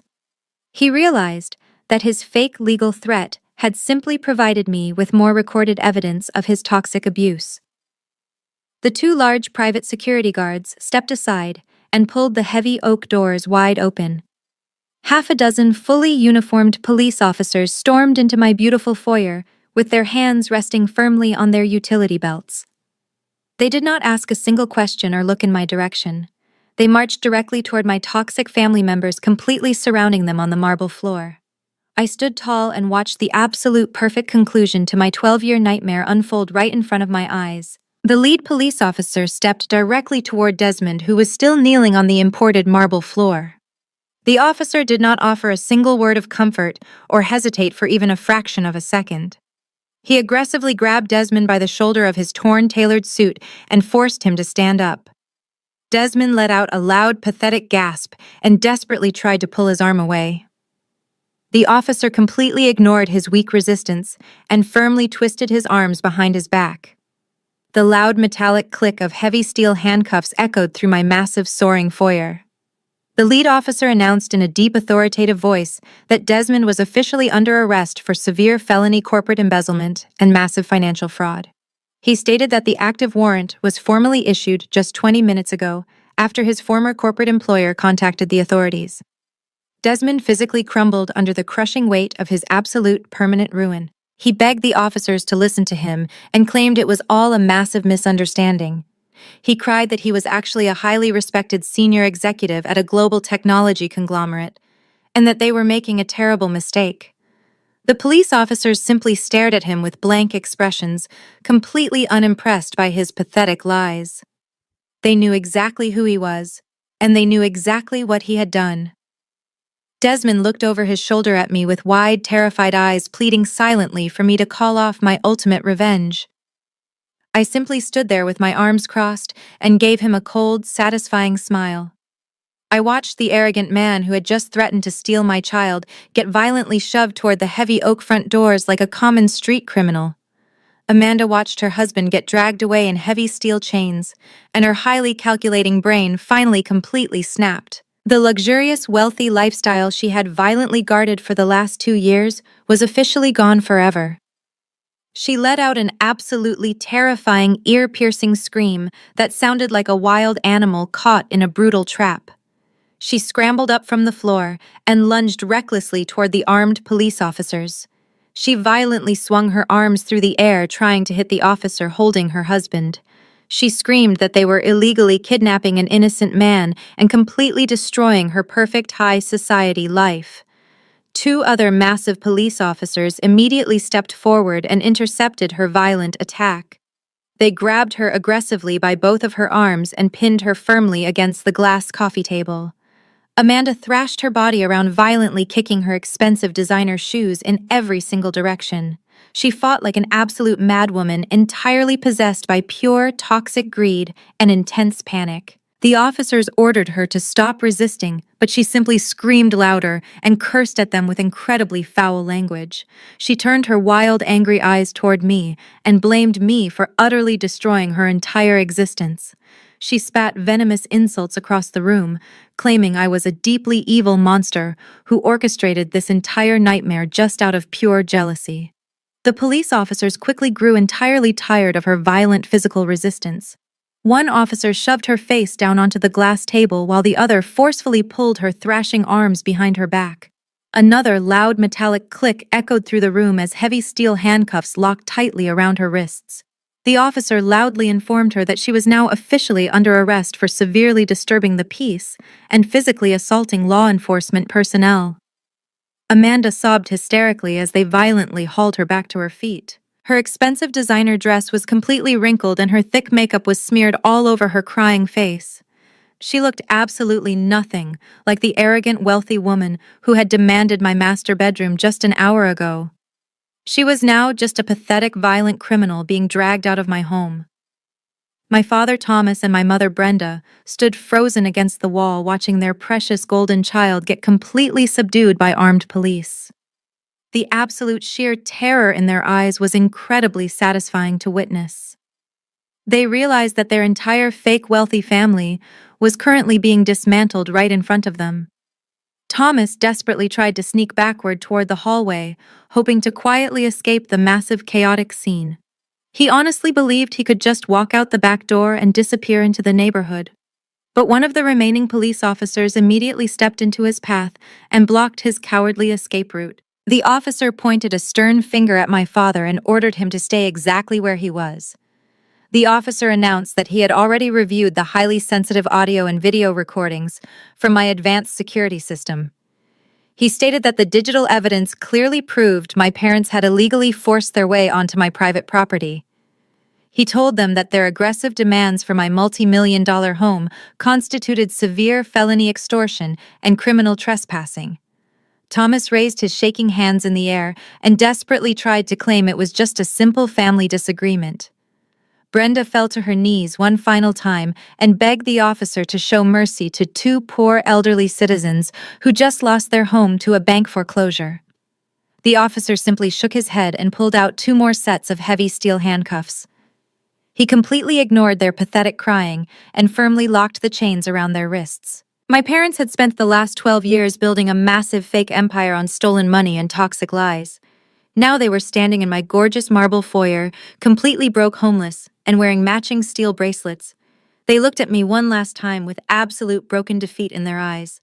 I did not offer them a single ounce of sympathy or forgiveness. I simply nodded to the police officers and silently authorized them to remove the toxic trash from my beautiful estate.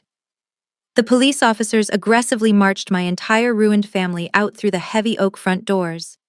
I stood perfectly still and watched them get shoved into the back of 3 separate waiting police cruisers. The flashing red and blue lights illuminated their terrified faces as the heavy car doors slammed shut. The massive engines roared to life and the police vehicles slowly drove down my long paved driveway, carrying my dark, traumatic past away forever. The 2 large private security guards stepped back inside and firmly pulled the heavy wooden doors shut. The loud, solid click of the deadbolt locking into place sounded like absolute beautiful music to my ears. The chaotic screaming and the toxic threats were completely gone. My soaring marble foyer was finally entirely peaceful and quiet again. I stood alone in the center of the room and took a massive, deep breath of fresh air. I felt an incredible heavy weight completely lift off my shoulders and vanish into thin air. The dark ghost of my horrible youth had finally been completely eradicated. I smoothed down the fabric of my elegant designer dress and turned my back on the front door. I slowly walked down the long hallway toward the bright sunlight pouring in from the massive glass windows at the back of my house. I pushed the sliding glass doors open and stepped out onto my gorgeous manicured lawn. The warm California sun immediately kissed my skin, and the joyful sound of happy children playing filled my ears. My 12-year-old son Leo was running around the heated swimming pool laughing loudly with all of his closest friends. The catering staff was carrying massive trays of delicious food, and a giant birthday cake was sitting on the main table. Leo saw me walking toward him, and his face lit up with a massive, brilliant smile. He ran over and wrapped his arms tightly around my waist, thanking me for throwing him the best birthday party ever. I hugged my beautiful son back and kissed the top of his head, feeling absolutely overflowing with pure, genuine love. I had fought through 12 years of freezing winters and massive hardships just to give him this perfect, beautiful life. I looked around at my incredible, massive estate and the wonderful, happy child I had raised entirely by myself. My toxic family was currently sitting in tiny, cold jail cells facing absolute total ruin. Meanwhile, I was standing in the bright, warm sunshine, completely surrounded by immense wealth and pure, genuine happiness. I had completely won the ultimate war, and my beautiful life was finally just beginning. The heavy oak doors of the massive mansion slammed shut with a definitive and terrifying thud. The loud mechanical click of the deadbolt locking into place echoed behind them like a judge delivering a final death sentence. My father Thomas and my mother Brenda were forcefully marched down the wide stone steps by the armed police officers. The cold, heavy steel of the police handcuffs cut deeply into their fragile, elderly wrists. They stumbled awkwardly over the perfectly paved driveway, completely unable to use their arms to balance themselves. The warm, bright California sun beat down on their hunched shoulders, but they felt absolutely nothing but freezing cold terror. They were officially leaving the world of extreme luxury and entering a permanent nightmare. Thomas looked down at his expensive imported leather shoes dragging against the concrete. Those shoes were purchased with money he had maliciously stolen from his own pregnant daughter 12 years ago. Now those same shoes were walking him directly toward a miserable concrete jail cell. Brenda walked right beside her husband with her head hung completely down in total, absolute shame. The thick, expensive makeup she had carefully applied this morning was entirely ruined by her pathetic, terrified tears. Dark black streaks of mascara ran down her wrinkled cheeks and stained the collar of her designer silk blouse. She kept her eyes glued to the ground because she could not bear to look around. Several incredibly wealthy neighbors had stepped out of their massive adjacent mansions to watch the massive commotion. Brenda knew these highly influential people from her exclusive local country club. She knew they were watching her get dragged away in heavy police chains like a common violent criminal. Her pristine high society reputation was completely and utterly destroyed in a matter of minutes. She knew the local newspapers would publish the humiliating details of her criminal arrest and her massive federal tax fraud by tomorrow morning. She would never be allowed to show her face in polite, wealthy society ever again. The police officers roughly shoved Thomas toward the side of the waiting police cruiser. He leaned heavily against the cold metal of the vehicle and gasped for air. The fake heart attack he had dramatically staged just 30 minutes ago was suddenly replaced by a very real and entirely crushing chest pain. Intense panic flooded his entire nervous system as his calculating brain finally processed the absolute permanent reality of his situation. He had absolutely $0 left in his entirely frozen bank accounts. His beautiful luxury home had been legally foreclosed on and completely seized by the very daughter he had abused. He realized that the anonymous corporate investment firm had already locked the doors of his old house and thrown all his possessions onto the street. He had absolutely nowhere to go and absolutely nobody to call for help. The terrifying specter of the massive federal tax audit loomed over both of their heads like a dark executioner. The Internal Revenue Service was already aggressively seizing every single remaining asset they had ever owned. Thomas knew the federal government does not ever negotiate with convicted tax evaders. He realized that the massive stolen trust fund had grown into an entirely unpayable mountain of compounding penalty interest. Every single penny of their modest monthly retirement pensions would be aggressively garnished by the government before it ever reached their hands. They would never see another retirement check for the rest of their miserable natural lives. They were elderly and completely broke, and they owed the federal government hundreds of thousands of dollars they could never possibly repay. Brenda began to violently hyperventilate as she pictured the absolute horror of her rapidly approaching future. She saw herself sleeping on dirty cardboard boxes placed on freezing wet city sidewalks. She imagined standing in incredibly long lines at dirty charity soup kitchens just to get a single warm meal. She pictured herself wearing dirty donated clothes and pushing all of her remaining worldly possessions in a stolen grocery cart. The absolute extreme poverty she had maliciously forced her pregnant daughter to endure was now her exact permanent destiny. She realized she would spend her final elderly years freezing and starving on the highly dangerous and incredibly unforgiving city streets. There would be no more warm, comfortable beds or expensive private doctors. There would only be endless suffering and total, absolute isolation. The police officer opened the heavy back door of the cruiser and forcefully pushed Thomas inside. He landed awkwardly on the hard, rigid plastic seat, completely unable to catch himself with his hands bound behind his back. Brenda was shoved inside right next to him, and the officer slammed the heavy door entirely shut. They were officially trapped inside the tiny metal cage, with absolutely no way out. They looked through the thick security glass of the police window and watched their entire family completely disintegrate. They saw their spoiled daughter Amanda, screaming and fighting violently with two other police officers. They saw their highly arrogant son-in-law Desmond, sitting completely broken and entirely silent in the back of a different police car. The powerful, wealthy family they had built entirely on toxic lies and stolen money was permanently dead. Thomas stared at the thick metal wire mesh separating the back seat from the front of the police cruiser. The sterile smell of the police car made his stomach turn violently.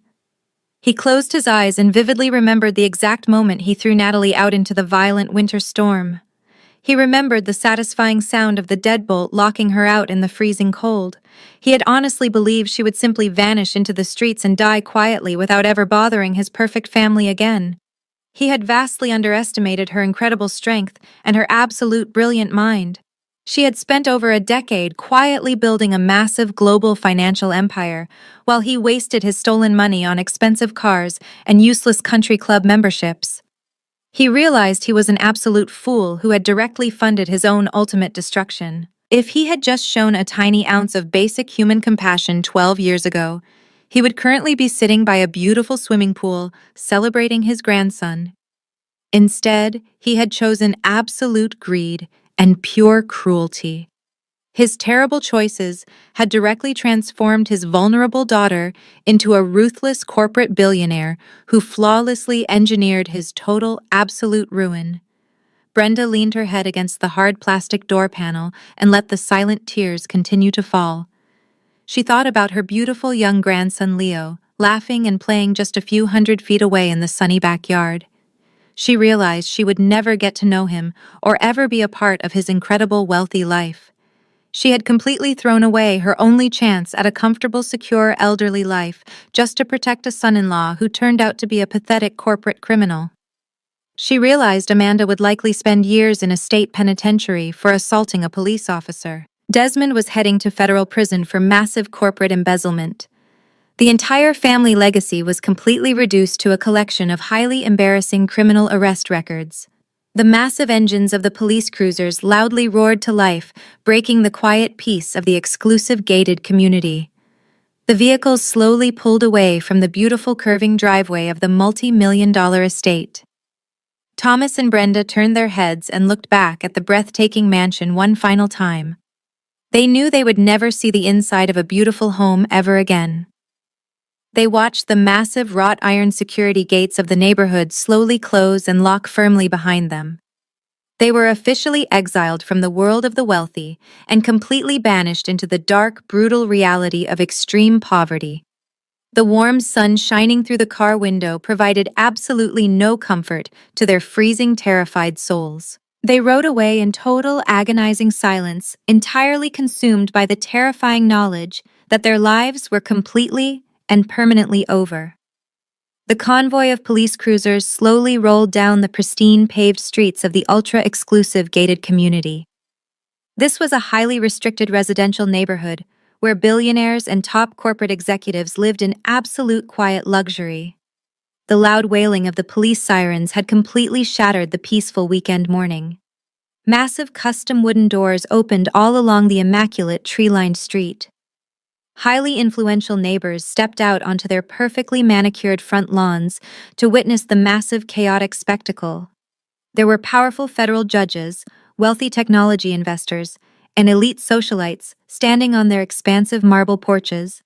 They held expensive crystal coffee mugs and paused their morning tennis matches to watch the flashing red and blue lights. This was a neighborhood that severely frowned upon any form of public scandal or criminal behavior. The police cars drove past the massive luxury estates at a deliberately slow and highly humiliating pace. The thick security glass of the police cruisers offered absolutely no privacy to the ruined family trapped inside. Brenda desperately tried to slide down lower into the hard plastic seat to hide her tear-stained face. She recognized several prominent women standing on the pristine sidewalks. These were the exact same wealthy women Brenda had spent years desperately trying to impress at the local luxury country club. She had lied to these exact people for over a decade about her massive imaginary wealth and her highly successful fake family. Now those same elite women were staring directly at her with expressions of absolute pure disgust and intense contempt. They whispered quietly to each other and pointed their manicured fingers at the disgraced elderly woman covered in smeared makeup and heavy steel chains.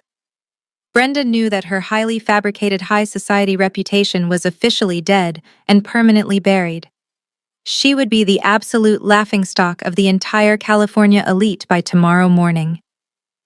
The wealthy women shook their heads in pure social judgment, completely erasing Brenda from their exclusive circles forever. In the second police cruiser, Desmond was currently experiencing his own massive public crucifixion. Several powerful venture capitalists and senior banking executives lived on this exact same wealthy street. These were the exact men who controlled the massive financial industry Desmond had just been permanently blacklisted from.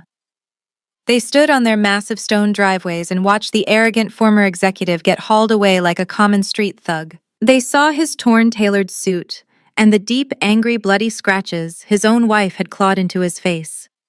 They looked at him with cold, calculating eyes, completely writing him off as a permanent corporate liability. Desmond lowered his head in total, absolute shame, knowing he could never walk into a corporate boardroom ever again.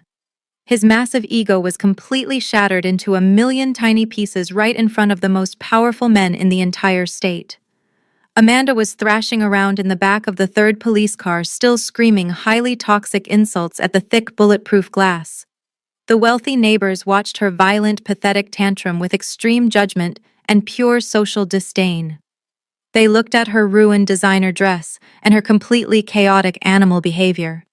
She looked exactly like the desperate, greedy parasite she truly was beneath all her fake luxury brands. The elite residents of the gated community completely despised anyone who aggressively tried to steal unearned wealth.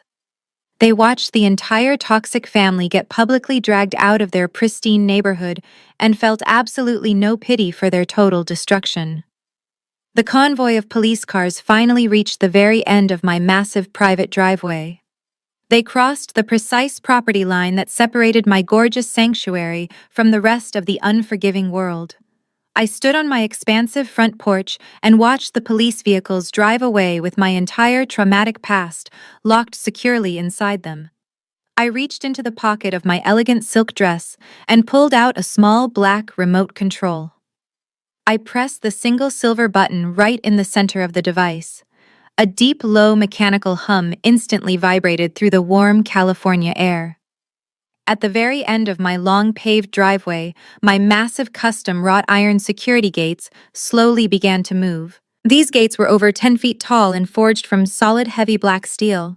They were entirely designed to keep highly dangerous threats and absolute toxic garbage far away from my family.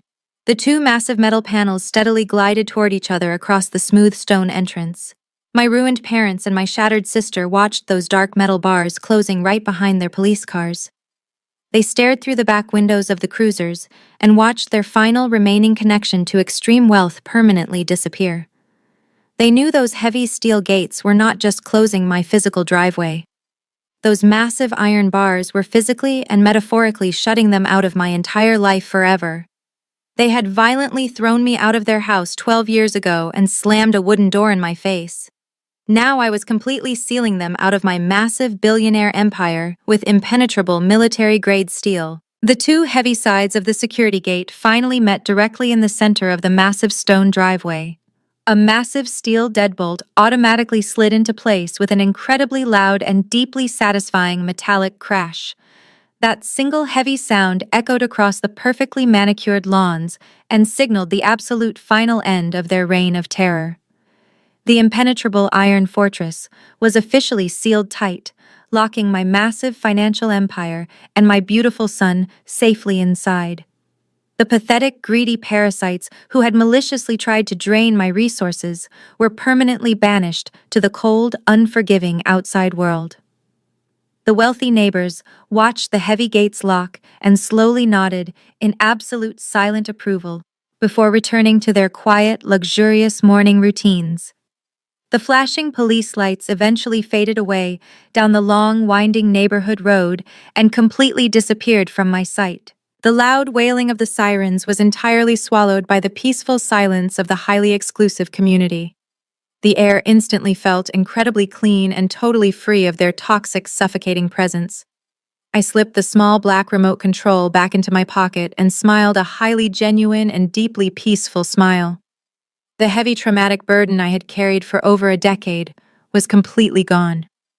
I turned around and walked back inside my gorgeous, soaring marble foyer, leaving the past completely behind me. The iron gates were closed forever, and my beautiful new life was officially perfectly secure. I closed the heavy oak doors for the final time and leaned my back against the solid wood. The breathtaking silence of my soaring marble foyer wrapped around me like a warm, protective blanket. The toxic screaming and the chaotic, violent energy that had invaded my home were completely scrubbed away. I closed my eyes and took a slow, deep breath, letting the pristine, conditioned air fill my lungs. The faint, beautiful smell of fresh vanilla and baking sugar drifted in from the massive gourmet kitchen. It entirely replaced the sterile, terrifying scent of police uniforms and desperate human greed. I slowly opened my eyes and looked at the beautiful, peaceful sanctuary I had built entirely from scratch.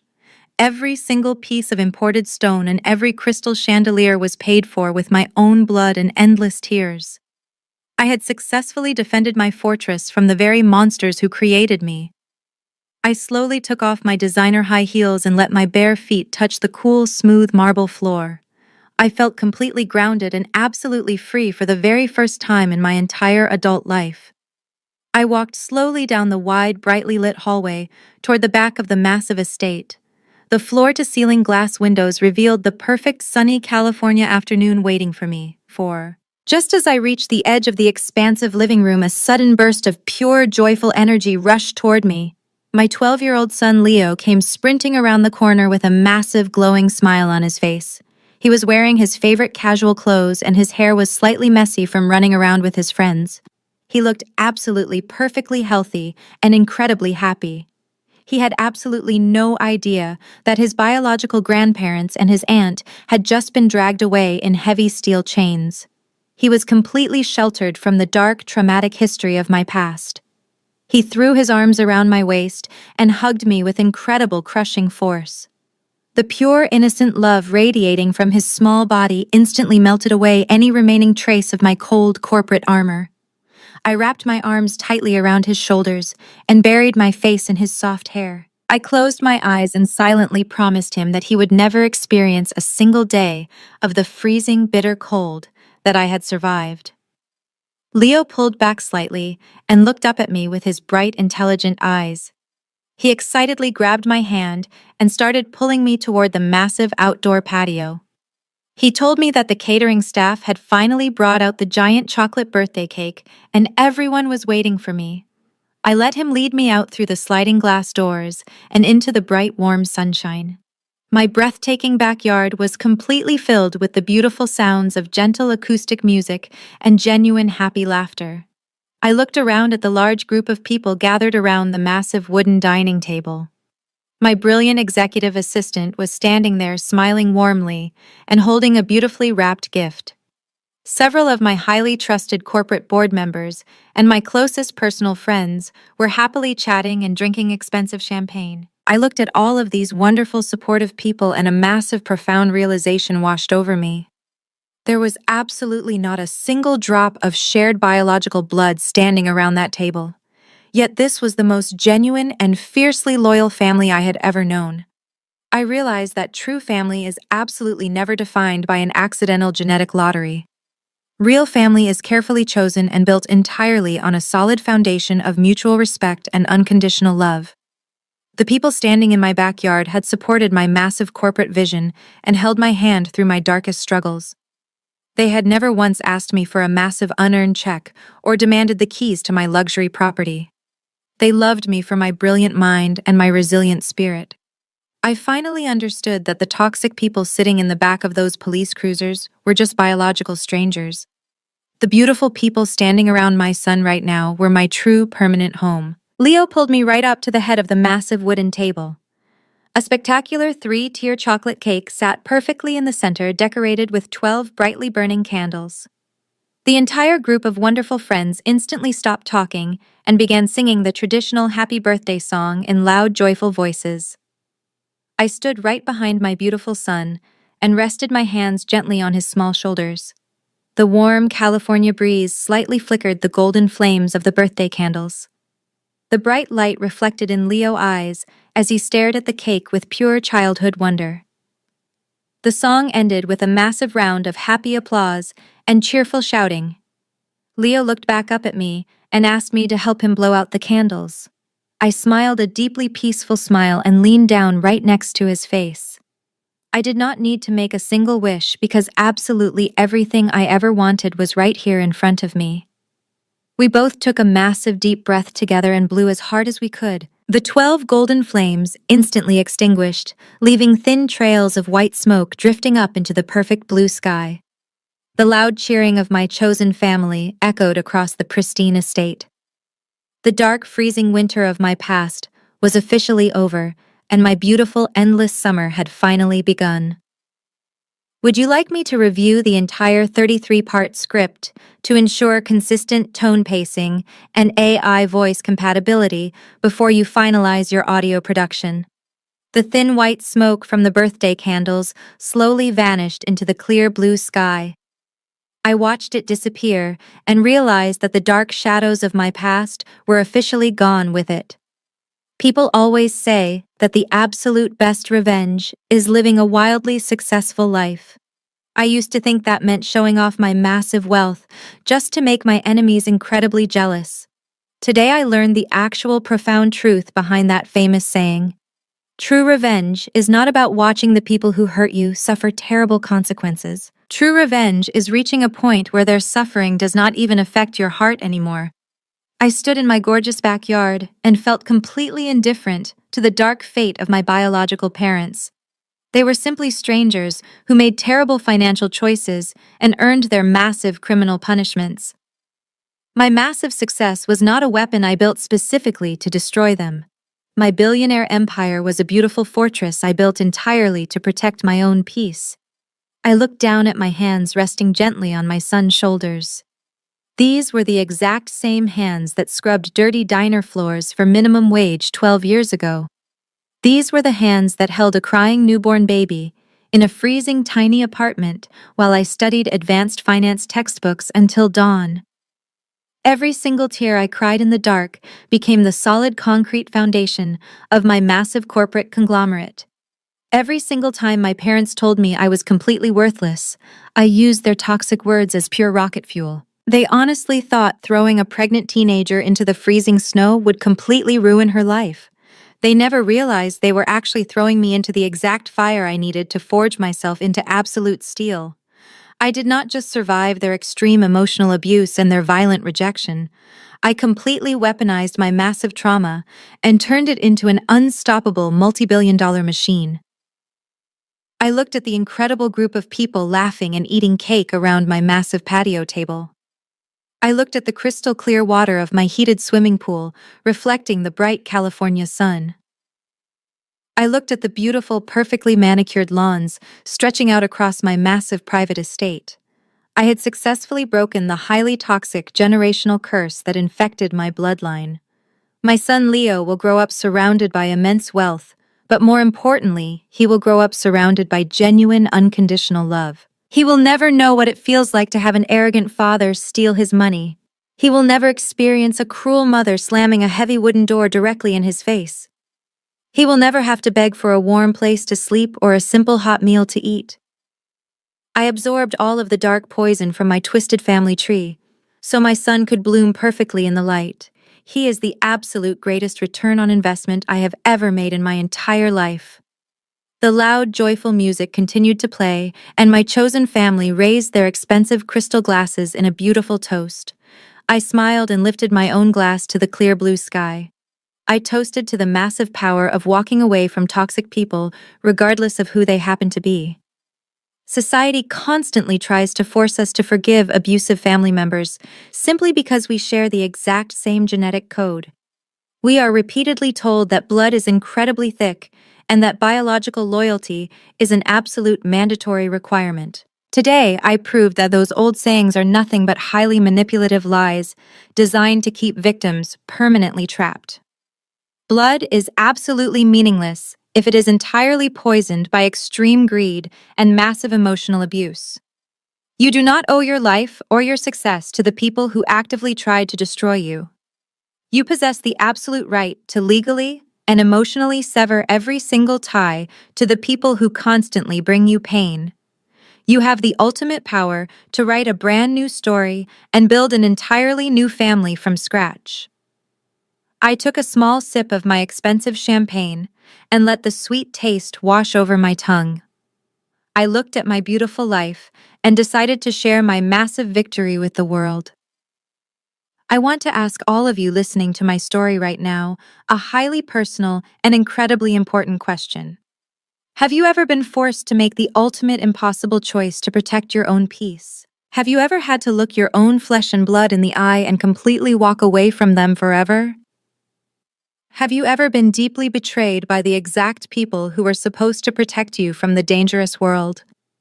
You are absolutely not alone in your massive struggle, and your pain is completely valid. I want you to share your brave journey in the comments section below right now. Tell me your personal story of surviving extreme toxic abuse and completely cutting off your toxic family members. Share how you rebuilt your entire life from absolute scratch and achieved your own massive, beautiful success. Your brave story could be the exact inspiration another broken person desperately needs to finally walk out the door.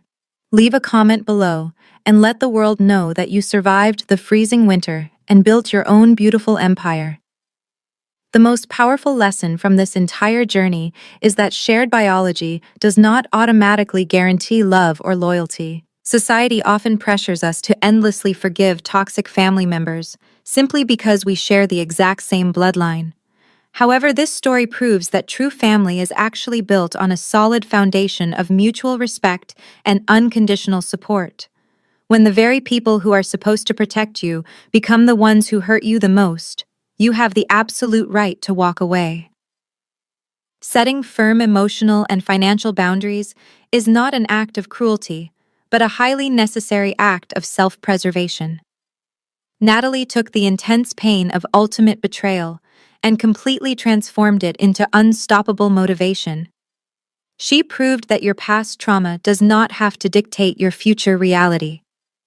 You can successfully break deep generational curses by choosing to surround yourself with people who genuinely celebrate your success instead of aggressively trying to exploit it. Your emotional energy and your hard-earned wealth belong entirely to you. Nobody is ever entitled to your resources just because of a random genetic connection. The ultimate revenge against toxic people is simply building a beautiful and peaceful life where their extreme negativity can no longer reach you.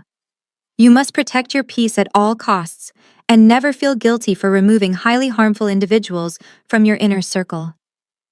Have you ever had to draw a hard boundary and walk away from a toxic relationship just to protect your own future and mental health? Share your personal story of resilience in the comments below and let us know how you successfully built your own chosen family.